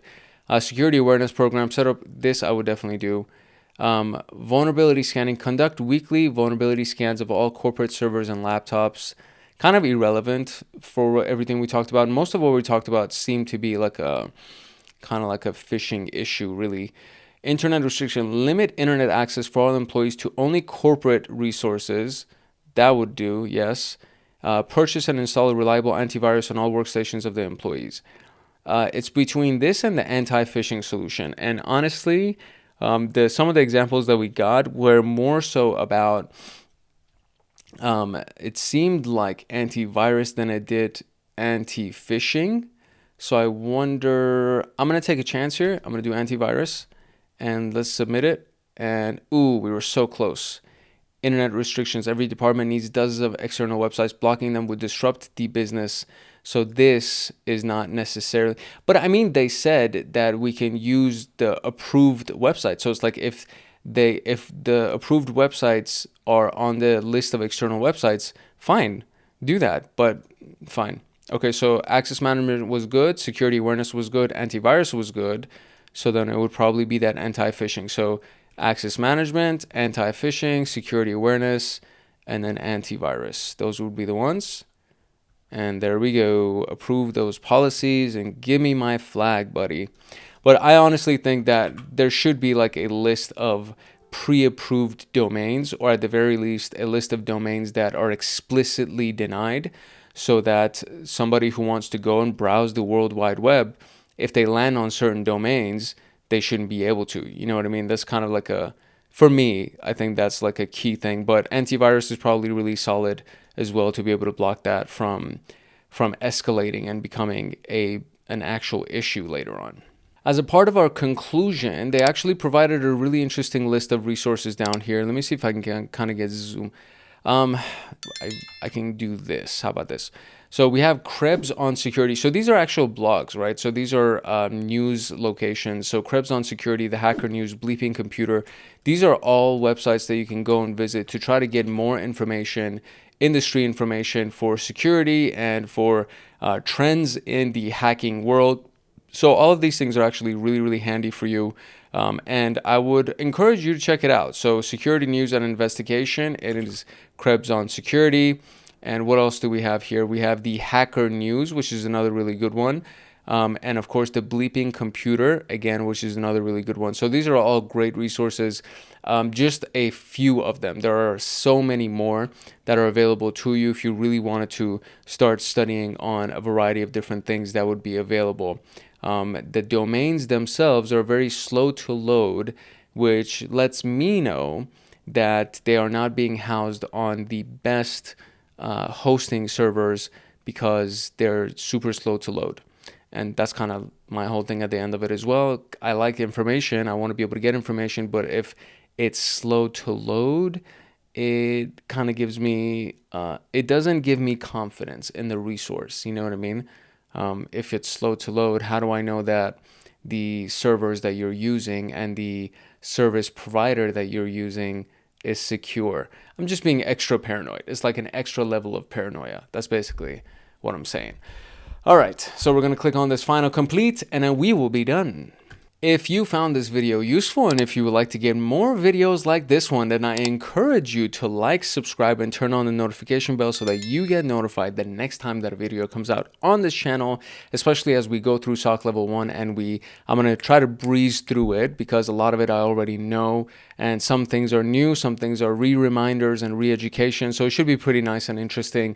And then, of course, there's new playlists that are currently running. So we have the AI for cybersecurity, which is available right here. Oh, I shouldn't be actually displaying that. That is early access for somebody. That one is actually meant to be for our Hackaholics Anonymous, so members first, right? It's going to be available to the public in just a couple of days, so it's not like nobody's going to get to see it. But we have the HA exclusives and the members first stuff. But AI for cybersecurity is a playlist that is actually up and running, and there's a lot of stuff that's available over there, so you can definitely go ahead and check it out. As it stands right now, there are currently 8 episodes, but then it's going to be bigger and more and stuff like that.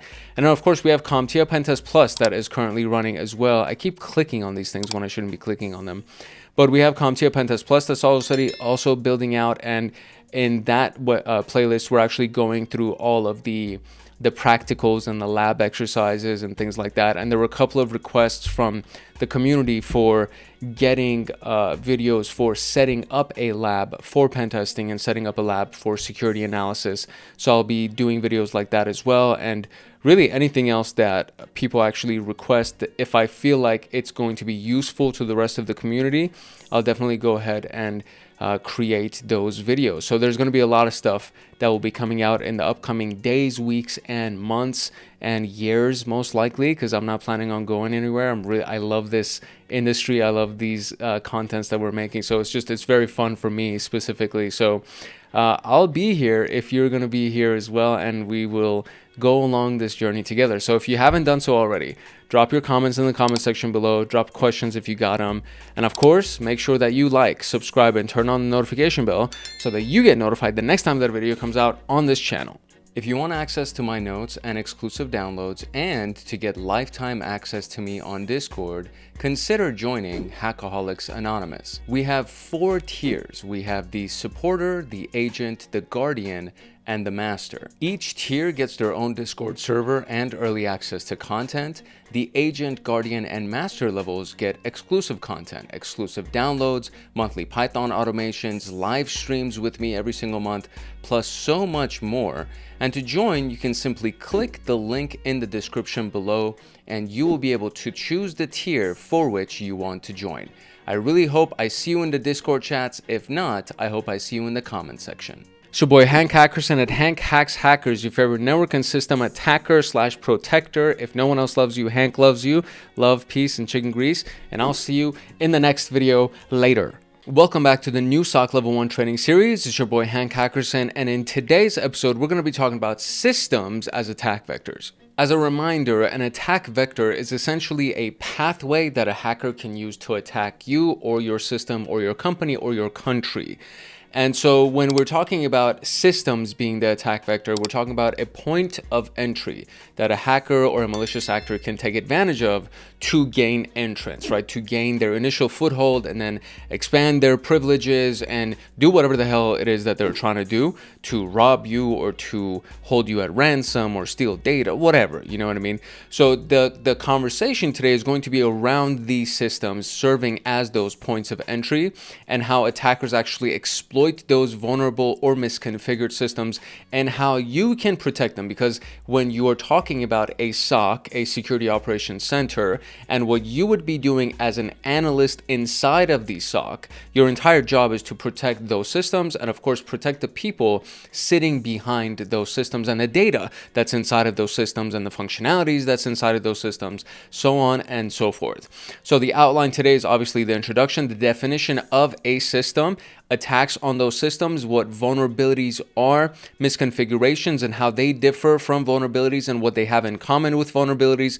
Of course, we're going to have a practice exercise and we're going to talk about the conclusion and our final thoughts, and you'll be dismissed for the day. There will be timestamps in the description below so that you can jump into each individual section and go back and forth if you really need to. And that's pretty much it. That's what we're going to be talking about today. So a quick little note from Hackaholics Anonymous and we will dive into it. If you want access to my notes and exclusive downloads and to get lifetime access to me on Discord, consider joining Hackaholics Anonymous. We have 4 tiers. We have the supporter, the agent, the guardian, and the master. Each tier gets their own Discord server and early access to content. The agent, guardian, and master levels get exclusive content, exclusive downloads, monthly Python automations, live streams with me every single month, plus so much more.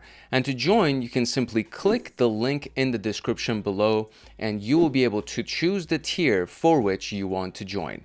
I really hope I see you in the Discord chats. If not, I hope I see you in the comment section. So as we wrap our introduction to SOC, right? So it's the blue team introduction actually. So as we wrap our introduction to the blue team and we wrap up this specific room, which is going to be a part of that module, really all we're doing is kind of reviewing other concepts that we've talked about previously in this module, basically in the last couple of episodes, and finalizing it and wrapping it up with the hacking and protecting of systems. So these systems that are used as attack vectors and what they are, why and how threat groups actually target them, and what you can do as a SOC analyst to keep your company secure, to keep yourself secure, honestly, because I know that there are a lot of people that come to this channel that aren't necessarily working at a company as a security analyst. Maybe you want to do that, but before you can work for a company, or if you're not working at a company and you don't want to work at a company as a security analyst,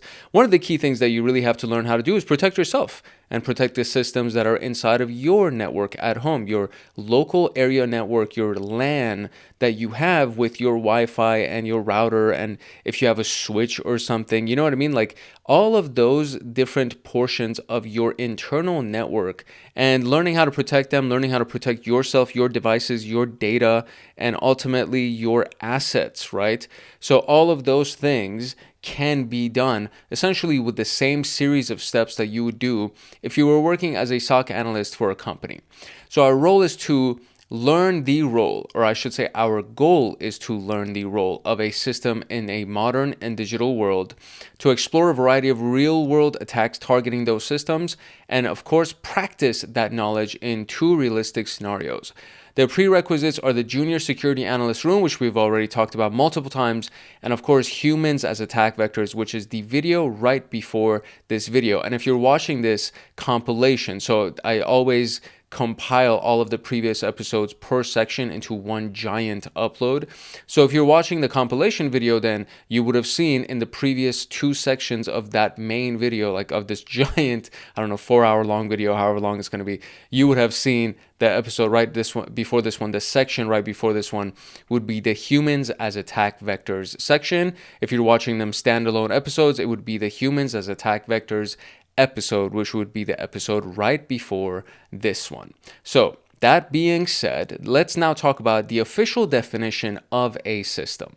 So going back to our castle example, if you have a trained gatekeeper who knows how to identify phishing and how to combat deepfakes, that would be kind of, I guess, the gatekeeper of a digital castle, kind of. So if the lock on the main gate is fragile and cheap, the guardian skills don't really matter, as the enemy can just sneak into the castle while no one is watching. They can just break the lock, right? In cyber terms, threat actors can attack insecure systems directly without the user's knowledge. And this is kind of one of the easier problems to solve in cybersecurity, because it's relatively simple to patch a system or to upgrade a system and, you know, configure it properly. Like those things are so much simpler than having to train human beings. You know what I mean? It's like maybe, I don't know, maybe it's because I'm a nerd, or maybe it's because I just like technology, or maybe it's because I find most human beings absolutely impossible to deal with because they insist on being idiots. Whatever the reason is, I just find it simpler to fix a system than to try to train a human to try to see things your way, especially if they're just, I don't know, maybe they don't have the mental faculties to learn what you have learned, or they simply don't think it's important enough, or they think you're a nerd, so they don't want to listen to you because they think they're cool. I don't know, man. There are so many different reasons why somebody could be a freaking douche and they don't listen to you when you tell them, hey, it's important for you to secure your computer and don't click on random links and don't download shit, etc., etc., etc. All of those things. There are so many reasons why a human being can be impossible to deal with. So for those reasons, and then some, I think that systems are easier to fix and patch. So let's talk about what it means to actually be a system, right? Or what it means to have a system. What does a system mean? So when where the banks store your cards, right? So let's talk about that. Where do the banks store your cards? Your actual card numbers, right? Where are your emails stored? And the answer to that, short answer, is on a system. It's a physical server somewhere, or a virtual machine which is housed on a physical server at a warehouse of servers through AWS, for example, or a cloud platform like Microsoft 365 that is through the Microsoft cloud environment. But ultimately, it ends up on a physical server somewhere. More often than not, especially recently as the evolution of technology is just faster and faster, most companies rely on virtual machines and cloud environments because you no longer have to go buy physical servers and upgrade and update your physical infrastructure, the actual CPUs and GPUs and power sources and wires and all of that stuff. You can just hire a company like Microsoft, right? Pay them a monthly fee and then rely on them to keep everything up to date. The physical infrastructure is up to date. And then you just rent the space from them on their physical servers. That's basically it, right? That's kind of what it's like these days. More often than not, companies no longer have a physical server inside of a warehouse somewhere that they own. They just rent it from Google Cloud or Microsoft or AWS or fill in the blank, just some major service provider, a server provider.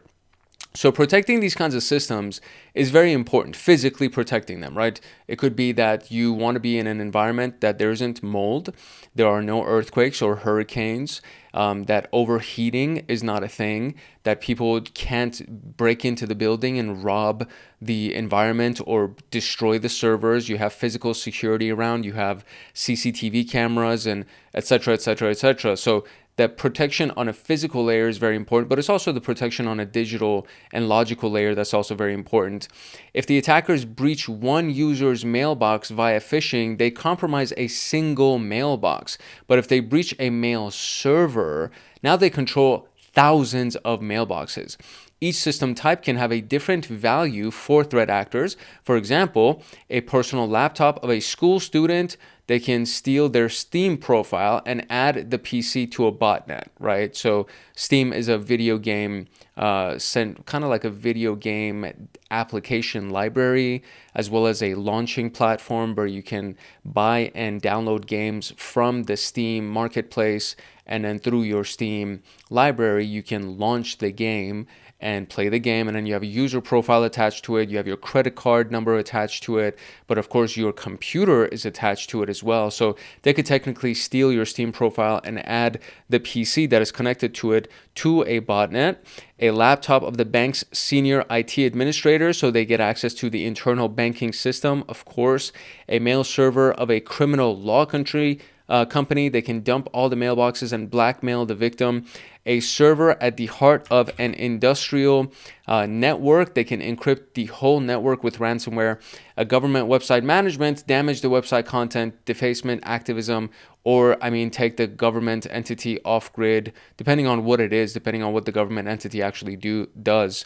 So there are a lot of different things, right? And these are just a handful of examples. There are so many other kind of examples that we can talk about, but essentially they have similar functionalities. It would be a personal laptop, a mail server, a server at the heart of a network, a government website, physical computer, desktop, whatever it is. It could be a cell phone. It could be an IoT device, which is, a smart TV is an IoT device technically. So there are just so many things that can act as a system and they can serve different purposes. So can cyber attacks happen without victim intervention? And the answer to that is yay, they can. Can a breach of just a single system lead to disastrous consequences? And the answer to that is also yes, it can. So let's talk about the attacks on these systems. So in most, if not all attacks, the first goal is to actually gain access to the target system. And in the last episode, we talked about using the human being as the initial foothold or as the attack vector to gain access to the target system. So what happens next depends on the attacker's motivation. So do they want to steal data? Do they want to deploy ransomware or malware? Do they want to destroy information without a way for it to be recovered? So evidence that can incriminate somebody and send them to jail for the rest of their life. Maybe they want to destroy that information, right? Or one of the examples that we talked about in the last video, let's say that the prime minister of a country is hospitalized for some reason and they're allergic to a certain type of sedative. And so the hacker breaks into the hospital database and they delete the information about the type of sedative that prime minister is allergic to. And let's say it's a common sedative that they use all the time to sedate people. And so they administer that to the prime minister and they're allergic. So they have an allergic reaction and they die. And just like that, the hacker or the group that hired the hacker didn't have to do anything crazy. They just had to hack into a system at a hospital. And next thing you know, that prime minister has been assassinated indirectly without somebody having to go and inject him with a poison or shoot him or anything like that, or bomb him, anything like that. So it's really crazy the types of effects that something like this can have. It can literally be life and death. So nearly all attacks begin the same way. So we're going to look at 3 different examples. The human-led attack is probably the prime one. So system users are often those who can start the attack by inserting a malicious USB found on the street, downloading malware from pirated sources, or simply reusing a weak password everywhere. 81% of breaches involve stolen or breached passwords, and your specific password could be the same. So it's like a part of a phishing campaign to give somebody a free cup of coffee, and they have to just create a username and a password. And more often than not, they use the same password that they used for their work login. And so if you found their work login on their business card, like their work email on their business card, and then after that, you got them to give you their password somewhere through a different kind of website, now you can combine those 2 pieces of intelligence and technically log in as that person into one of their business systems. It's kind of crazy when you really think about it like that, but humans are creatures of habit. So relying on that is one of the things that hackers can do. So I have different passwords, believe it or not. It's like being the person who is teaching people this information. After a while, I was like, oh, shoot, you know what? I should probably be creating different passwords for different functions in my life. So my computers at home all have different passwords. My cell phone obviously have a different password. My computers at work have different passwords. And then when I create some kind of an online profile for a shoe store or to get free dog food or something, whatever it is, I will also use a different password. So it's very, very important for you to have different passwords. You can, if you use password storage kind of services where all of your passwords are stored in a service because they're just a series of random letters and numbers, then the main password that gives you access to that service, that needs to be a very complex password, so it can't be broken into, because if they do break into that, then all of your passwords are now exposed. So I don't use those types of service providers. I just have individualized passwords for my systems because I don't know, for maybe it's a preference thing, maybe it's a security thing. I'm not exactly sure. There's probably a reason why I have to think about why exactly I do it. But for me right now, I just rely more on my own passwords being stored in my brain than having to store my passwords somewhere else. So 81% of breaches involve stolen or breached passwords. So just keep that piece in mind. So we have this right here. haveibeenpwned.com/passwords, right? And then risks of using a TryHackMe as a password. And it says, no, TryHackMe has been pwned. Somebody has previously used that and it's been leaked in a password dictionary database somewhere. So this password has been seen 425 times before in data breaches. So you do not want to do that. There's also this concept of the rubber ducky USB drive that runs malware as soon as you plug it in. You don't even have to open it or install it. As soon as it's plugged in, it runs the malware. So there are so many different ways that you can secure yourself and be on alert when you're interacting with something that just seems suspicious. If it even hints towards being suspicious, chances are it is, and so you should tread softly. So there's the human element, right? The human-led attack. And then there's actual vulnerability in the system. So every piece of software can have security flaws. And ultimately, again, as technology evolves, hackers evolve, therefore their strategies evolve, their knowledge base evolves, and the same system that was secure 2 years ago can be vulnerable today. So in 2024, over 40,000 software vulnerabilities were published and more than 300 were actively exploited in major attacks. Moreover, IT administrators often increase their risk by setting weak passwords and allowing unrestricted access to their systems. How insane is that? It's an IT administrator's job to have extremely strong passwords and restrict access to systems. That's insane. That's insane when you think about it. But IT administrators are human beings. Therefore, that's what they freaking do for convenience, or because they were absent-minded or they were hungover. There are so many reasons why a human being can make an error. I just think that it's freaking insane that an IT admin would make that kind of a mistake. It's literally your job, dude. But anyways, okay. What do we have over here? We have this looks like a search for a specific type of operating system on Shodan, it looks like. So 100,000 plus outdated Windows hosts around the globe. So Windows Server 2008 is obviously outdated. Windows XP is obviously outdated. So if you find these types of servers, then you can bet your sweet behind that there is vulnerabilities that you can exploit. If you just launch Metasploit and search for Windows Server 2008, there are going to be dozens of exploits created for Windows Server 2008 ready to run.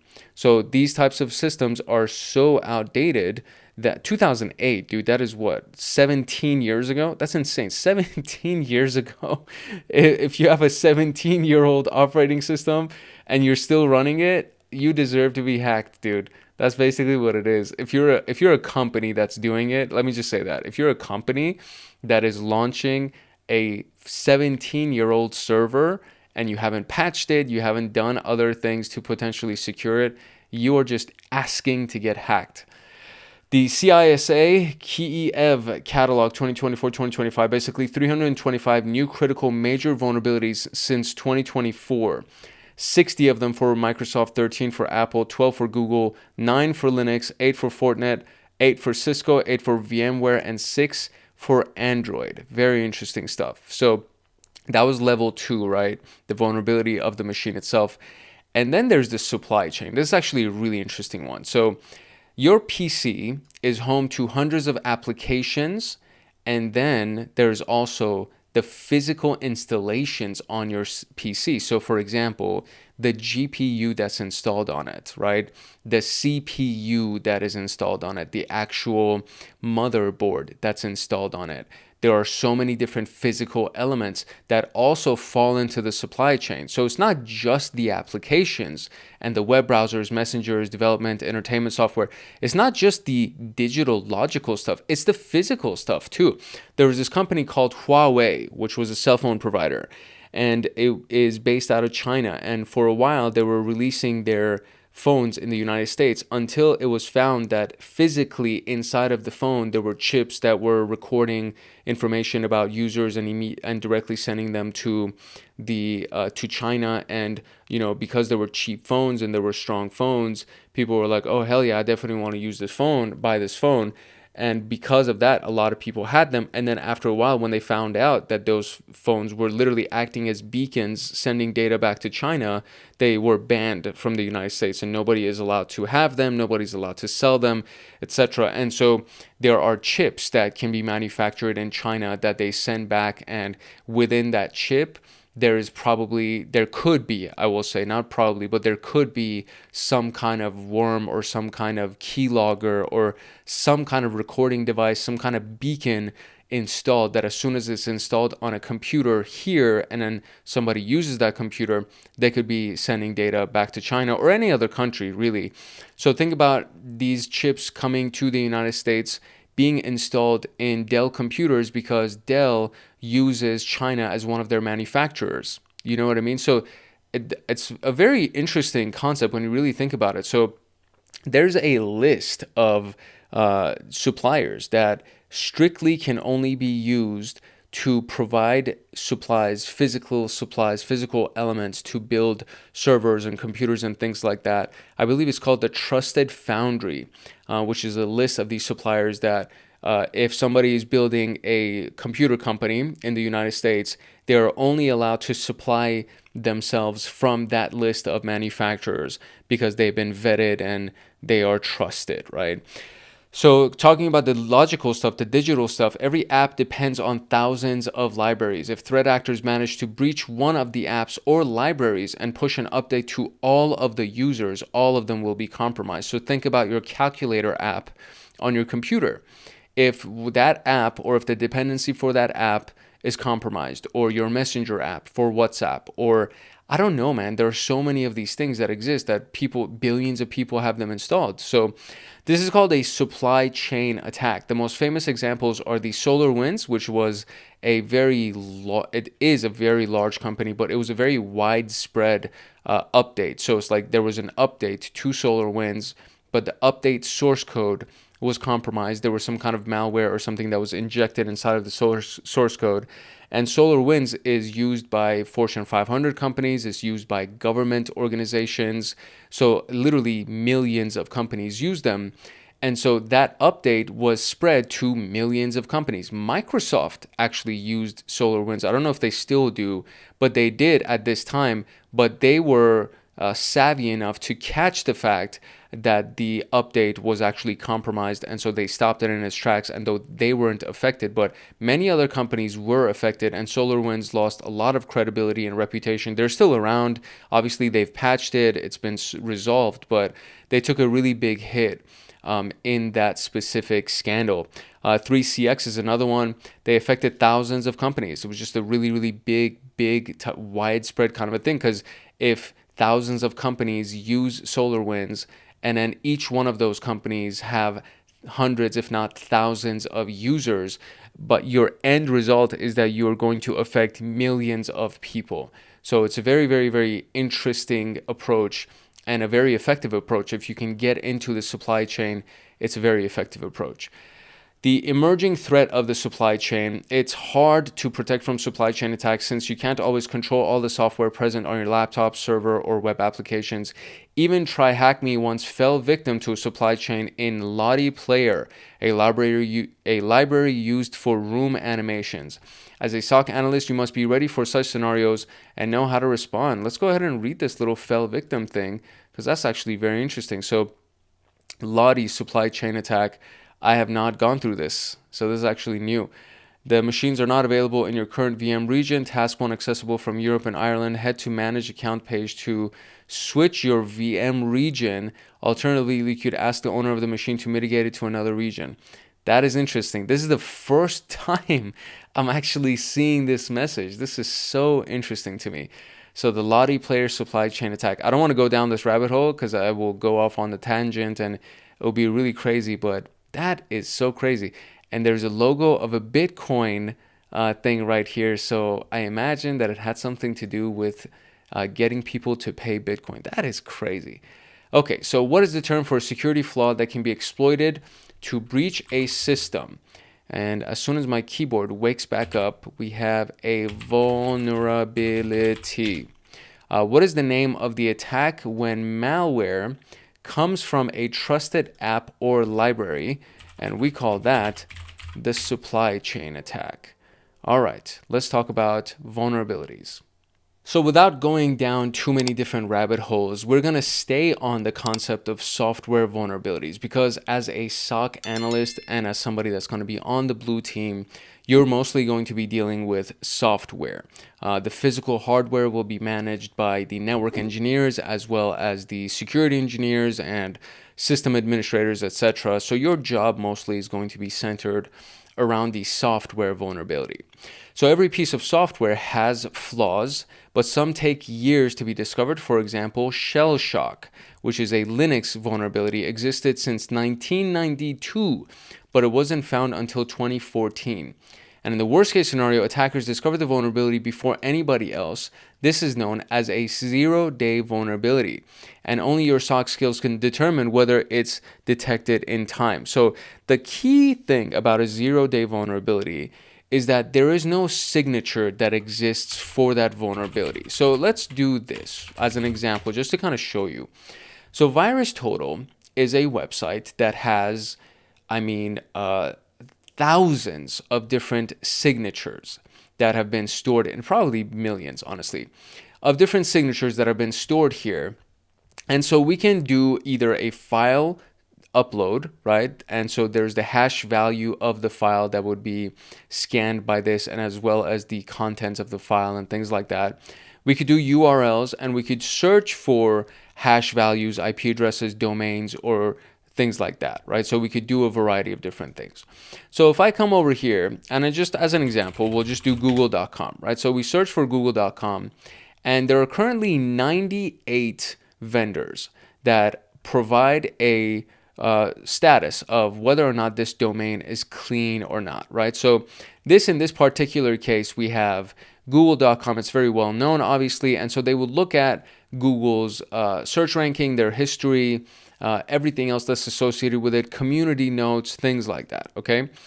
If you were to upload a file, or if you were to get the hash value of a file and paste it in the search and go through that, they would look at the signature of that, right? And so databases like VirusTotal or databases like MITRE or Attack or everything like that, all of those things feed into a variety of different security appliances. So these security appliances that these SOC analysts use, they refer to the massive database of signatures to see if anything that's running matches a signature for something that is known to be malicious.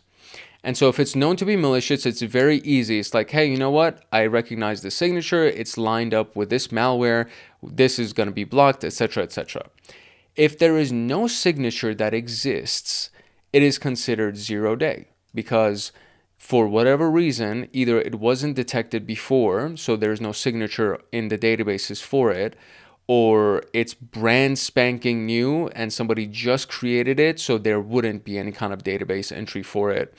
But whatever the reason is, if it's never been detected before, then there's no signature. Therefore, there are 0 days to recognize it. There are 0 days to respond to it. It has existed for 0 days, technically. That's what it means. And 0 day is actually a military term that was used to imply to something similar, except just in military context. But literally, it's the same concept thing. It's like it has never been used before, therefore we don't recognize it, and therefore we don't have any amount of time to prepare for it. Because it just hit us. We have 0 days to prepare for it. We need to respond to it right away. We need to recognize it right away, etc., etc. So detecting something like that in time and then responding to it accordingly is something that is very, very important. And the AI course that I'm creating has a lot to do with using AI for specific purposes like this, because 0-day vulnerabilities more so have signs of the traffic patterns changing. It's called an anomaly. It's like when you notice something that is outside of the regular traffic patterns, or something known as the baseline. If it's outside of the baseline traffic patterns, then that's probably a 0-day vulnerability. And an AI tool is much better at recognizing that than a human being might be, especially if it's like a junior analyst that's sitting there and they don't have enough experience and they're like, what the heck is this? Or they don't even notice that there's something wrong. So once a vulnerability is made public, it is assigned a common vulnerability exposure number, or otherwise known as a signature. And from that moment, it's a race. Attackers develop exploits while defenders rush to update their systems. And this is the timeline of how Windows vulnerabilities evolve every year. So we have the Eternal Blue, which is the server message block vulnerability. We have the 0-day security bypass. We have Felina, which is a Microsoft Office flaw. Print Nightmare, critical flaw, and the print spooler. And so all of these things, you can see that they have their own CVEs, right? So they get added to the database of CVEs. And if they're addressed on time, and if Microsoft is quick to patch those systems, usually in my experience, before these CVEs are even generated and they're publicized, the patch already exists. So before it becomes public knowledge that there is a vulnerability, they've already patched their systems. Now they're just reporting that there is this vulnerability that we found, we've already patched it, right? Because it would be silly to make the announcement, hey, there's a vulnerability in our system. We haven't patched it yet, but yeah, you should know there's a vulnerability in our system. It's like, what are you doing?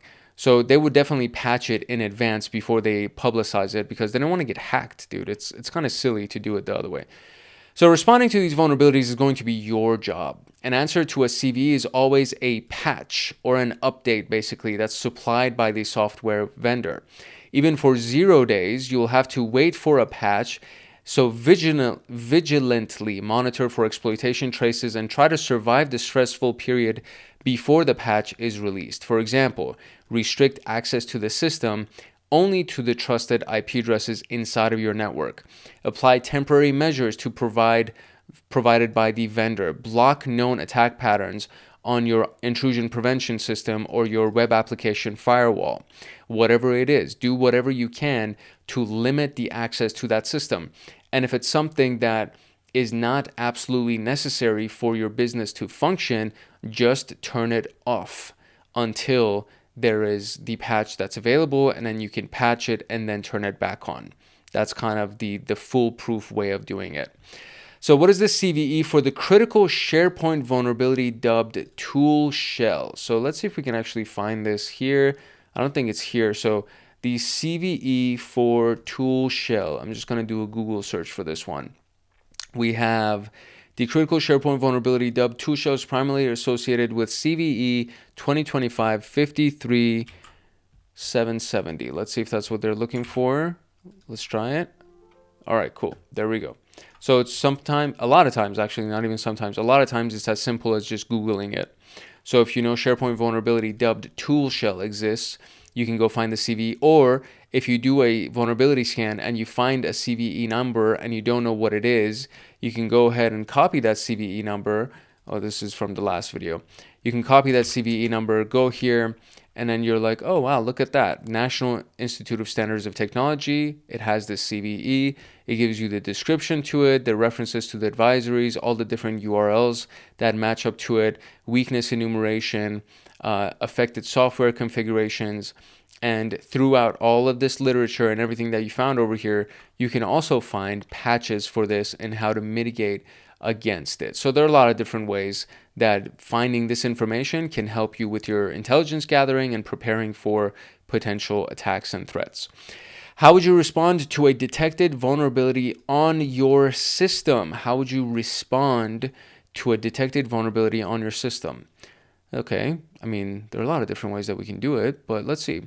A patch. Oh, boom, right there. That is the answer. Patch it.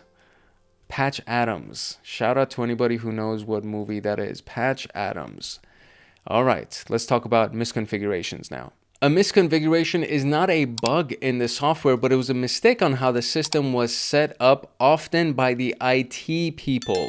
These errors happen frequently because the IT people are human beings and they make human mistakes. Usually to make things simpler, that's kind of the intention behind it, like using 1111 instead of typing a long password every single time. So let's take a look at some real world examples.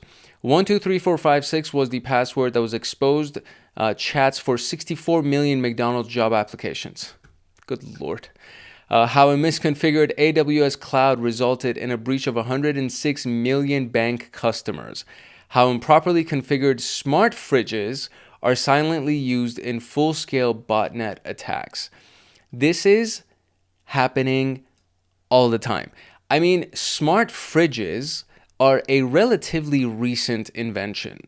So just that by itself is like, if it's a smart fridge, and just in case you don't know what that means, okay? Smart anything means that it connects to the internet, and then you can communicate with it via your cell phone. And then in advance, it'll send you a ding saying, hey, I'm low on ice or something. Well, I don't know, maybe not ice, but you know, oh, you need to change my water filter. Let's say that's the thing, right? It's time to change my water filter. Or if it's tracking a specific section in the fridge that handles your drinks, it's like this specific drink is low, you need to restock this drink. Things like that. Okay, when you think about this kind of stuff, it's like, okay, cool, that's super convenient to have something like that, but it connects to the internet. If it connects to the internet, that means it has an IP address. If it has an IP address, that means somebody can take that IP address and add it to a list of IP addresses known as a botnet. And now your fridge is a zombie inside of that botnet until somebody from the dark web goes and hires the person who owns that botnet and says, hey, I want you to go and do a denial of service attack, a DDoS, a distributed denial of service attack against my competitor. And so you pay them $50,000 and they do a botnet attack, and then next thing you know, your competitor's website crashed, right? And the reason, it's very simple. It's like that refrigerator tried to connect to the competitor's website. Because it has an IP address, it's connected to the internet, so it's not going to do anything on the competitor's website. It's just sending a ping to the competitor's website. And next thing you know, the freaking website is crashed. So this is not something that's old. Like this entire training series is based on new information that was distributed by TryHackMe. So the new SOC Level 1 training series is an updated system. It's an updated series of classes. So when we think about that, this information is new. All of these things are happening right now. This is not something that was outdated. So it's just important to keep that element in mind. Another common scenario is when the IT department unknowingly introduces new flaws into secure systems. This is a simple example of how a critical database can be breached because of insecure misconfiguration. So you have the latest SQL database is installed. You put the customer in the database. You set the password to 1111. Disable the firewall for the database. Wait just a few days. Threat actors steal the data. Why? Why would they even do that? Like, why would you disable the firewall? What the hell is wrong with you? So no vulnerabilities or misconfigurations here, right? They just installed it. The database now stores sensitive data, but it's still no vulnerability or misconfiguration. The first misconfiguration is putting 1111 as a password to the database, bro. What is wrong with you? The second misconfiguration is unrestricted access. Why would you disable the fire? You put 1111 as the password and then you disable the firewall. It's like you were asking to be hacked. Like what? Anyways. Misconfigurations do not require a software update. This is very important to understand. There's nothing wrong with the software. There's something wrong with the way the software was set up, the way the software was configured, right? Just a better setup is required. So as a SOC analyst, you'll often spot them only after the threat actor exploits them because there is no notification that says this software is out of date. In smaller companies, you might also be responsible for a more proactive response. For example, penetration testing the actual software itself to see if you can do like a brute force attack with a password list, and on the password list, 1111 is a password. So you hire ethical hackers who simulate an attack and report on discovered security flaws. Vulnerability scans periodically run tools that can detect default passwords or outdated software. Configuration audits manually review the systems to match best practices like the CIS benchmarks. So these are just some of the things that you can do to be proactive when you're trying to respond or account for misconfigurations. Okay. Can a system patch or software update fix misconfigurations? The answer to that is nay, because that's not the problem. Which activity involves an authorized cyber attack to detect misconfigurations? That would be something called a penetration testing. Here we go. Alrighty then. Let us now move to the practice exercise. So this is going to be very similar to the practice exercise that we did in the last video. So we're going to be looking at two flags basically. And the way that we would get the answer for these flags is we would do two different exercises. So the first one is to review and analyze potential systems at risk. And then after that, prepare and implement the remediation plan for everything that we saw. So let's look at the systems at risk. The first one is the mail server. It seems like it's at risk. The action is required. So the pen testing team reported that our Exchange mail server is affected by the vulnerability here. They managed to breach the server thanks to that CVE and said anyone could do it since our server is internet exposed. So what action should be taken? Ask IT to immediately change passwords of all mail users. Ask IT to apply patch and update Exchange. Restrict access to that to only office IPs. So what is the immediate action? Is that what we're supposed to do? I would say to apply the patch. There we go. Okay. That would be like the best thing to do. Next one is corporate website at risk. So the first one was the mail server. We got to kind of keep these things in mind as we go forward.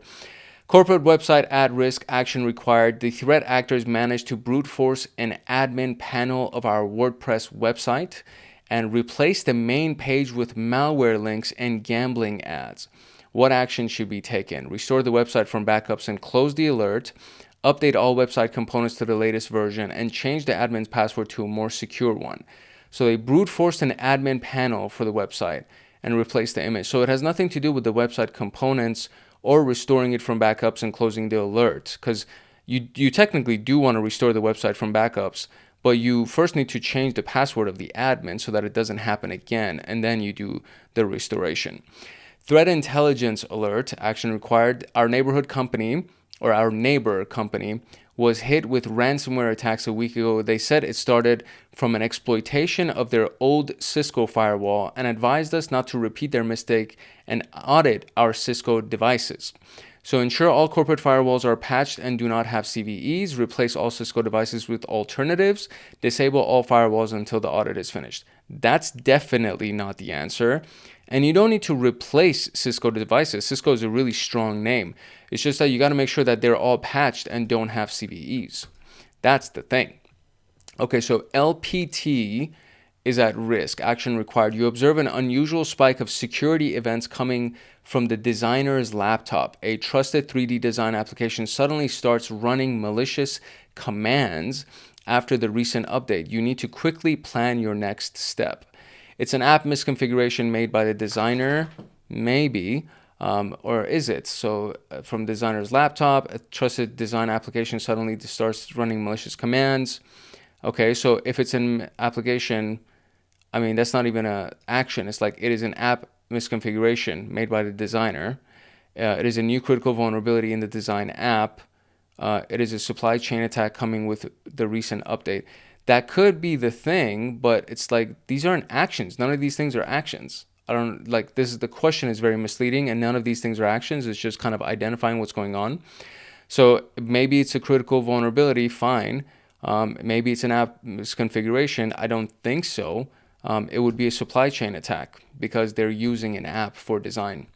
Okay, so there's the flag for the first one, right? So for the first set of systems at risk, we got that. Now, we're going to go back to the dashboard and we're going to do our remediation plan. So this part is also very interesting. So we have a series of steps and we get to only choose 4 of them, right? So we're going to look at the very top.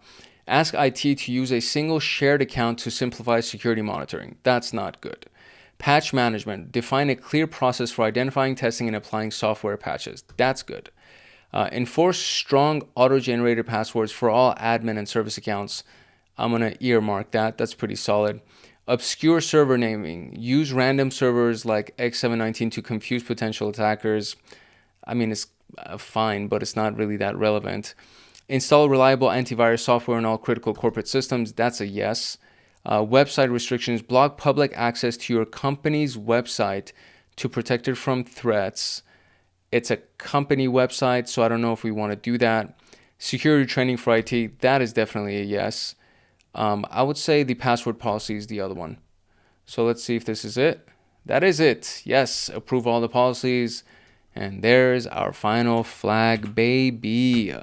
Nicely done. All right, I hope you got the same answers as me, but if not, now you know the answers. So, nicely done. There's an interesting final note here in our conclusion.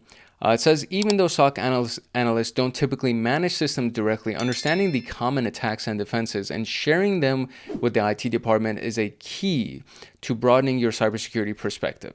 So understanding the attacks and defenses and then sharing them with the IT is key. If you want to grow quickly, stay updated on the latest threats. And so we have the DFIR report. So digital forensics and incident response, that's what that stands for. How intrusions happen. So who is this by? The DFIR report is actually a website. So the dfirreport.com, and it has a lot of reports. So that's actually very handy. CISA, known exploited vulnerabilities. It opened in a new window accidentally. America Cyber Defense Agency. This is actually a government website. So CISA.com. This is actually a really good one. I would highly encourage you to bookmark that. Bleeping Computer, we talked about in the last video as well. This is a private website, meaning it's owned by a specific group of individuals or an individual. It is kind of slow on the load, so I'll just warn you on that. And then we also have Checkpoint, which is the interactive live threat map. This is actually really interesting. There are a lot of different live threat maps that exist. And so as you see, after a while, it just starts filling in all the attacks that are taking place. And then you'll see on the left-hand side, the type of system that is being attacked. And as you let this kind of load, because it is a live threat map, so as you let it load, you see it, all of a sudden, all these lines start filling in. And then you'll see attacks taking place from one country to another, and then next thing you know, it's like the whole map gets lit up. So today there were 4.9 million attacks that were launched today. That's really crazy to think about. So 4.9 million attacks launched today. This is actually really, really interesting. I visit this type of a map all the time. The checkpoint map is actually really interesting. So I used to search for the cyber threat map or the cyber attack map, which there's a lot of different versions of that as well. So if we actually do this, if I do cyber attack map, there's another good one that's really interesting. I think it's the one from Kaspersky. I think it's this one because it has the globe. Yeah, this is the one right here. This is also another really, really interesting one where you can literally see it in real time. You see all the attacks that are taking place. These are the cyber attacks. It's really insane. It's really crazy when you think about what the heck is going on. Like right now, as I'm recording this, all of this is happening. So you can go to the cybermap.kaspersky.com, or you can go to the previous map that we looked at. This is just a really interesting example of what's happening. It's really, really crazy to think about. And on the left-hand side, it says the #1 most attacked country is Russia right now. And then you can drop it down and go look at all of these different websites to see which one the next one is. So if we go to China, for example, this is the #2 most attacked country. Let's see if we can find Iran, my hometown. Let's see where Iran is ranked. Iran is the #40 most attacked country. Interesting. I thought that they would be higher on the list. I guess we need to do a better job of being attacked. I don't know. Maybe it's not. I don't know. I don't know what I'm saying. What about Israel? Israel is #62 of the most attacked countries. I'm so curious what the 3rd most attacked country is. Maybe it's the United States. Let's look at the United States. United States it's not even on here. So US is not even on here. Is it under America? It's not even on there. That's so interesting. Why is the United States not on there? Interesting. Japan is #10. And then the graphics of this website are just much cooler. This is really cool. Feels like a video game or something like that. Anyways, I digress and I go on a bunch of different tangents, but tangents pronunciation is important. That's pretty much it. I hope you found value in this video. And that was it for this module. So if you found value in this video and if you would like to get more videos like this one, I encourage you to like, subscribe, and turn on the notification bell so that you get notified the next time that video comes out on this channel, especially as we go through SOC Level 1, as we go through CompTIA Pentest Plus practice labs and the attacks and everything that we're going to do, which falls hand in hand with the offensive pen testing module inside of TryHackMe.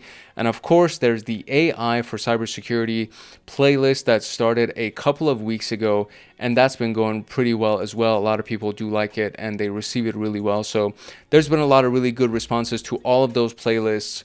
And it's just going to keep going in the upcoming days, weeks, months, and probably years. There's just going to be more content that's going to be coming out on this channel. And it all centers around system administration, network security, cyber security, and of course, penetration testing and AI, because we're going into the age of AI. And by the end of the AI playlist, you're going to learn how to train AI, how to integrate AI, and build customized AI applications, as well as robotics and things like that. So all of these things are actually very, very interesting to me personally. That's why I'm putting them out. And it just so happens that other people are also interested in them. So if you're one of those people, if you have any questions or recommendations for content, drop them. There were a couple of comments that came in for videos to set up lab environments for pen testing. So I'm going to be doing that in the upcoming couple of days. Hopefully I'll get them done sooner than later, because I think people actually really get value out of that. So I'll just make sure that's available for you guys. And that's kind of how it goes. A lot of these things come from recommendations from other people in the community. So make sure you drop a comment. At the very least, I can say hi to you and you can say hi to me, and we can get to know each other in the comment section. If nothing else, make sure that you like, subscribe, and turn on the notification bell so that you get notified the next time that video comes out on this channel. And then, of course, there's Hackaholics Anonymous. If you want access to my notes and exclusive downloads and to get lifetime access to me on Discord, consider joining Hackaholics Anonymous. We have 4 tiers. We have the supporter, the agent, the guardian, and the Master. Each tier gets their own Discord server and early access to content. The Agent, Guardian, and Master levels get exclusive content, exclusive downloads, monthly Python automations, live streams with me every single month, plus so much more. And to join, you can simply click the link in the description below and you will be able to choose the tier for which you want to join. I really hope I see you in the Discord chats. If not, I hope I see you in the comment section. It's your boy Hank Hackerson at Hank Hacks Hackers. If you're ever a network and system attacker / protector, if no one else loves you, Hank loves you. Love, peace, and chicken grease. And I will see you in the next video later.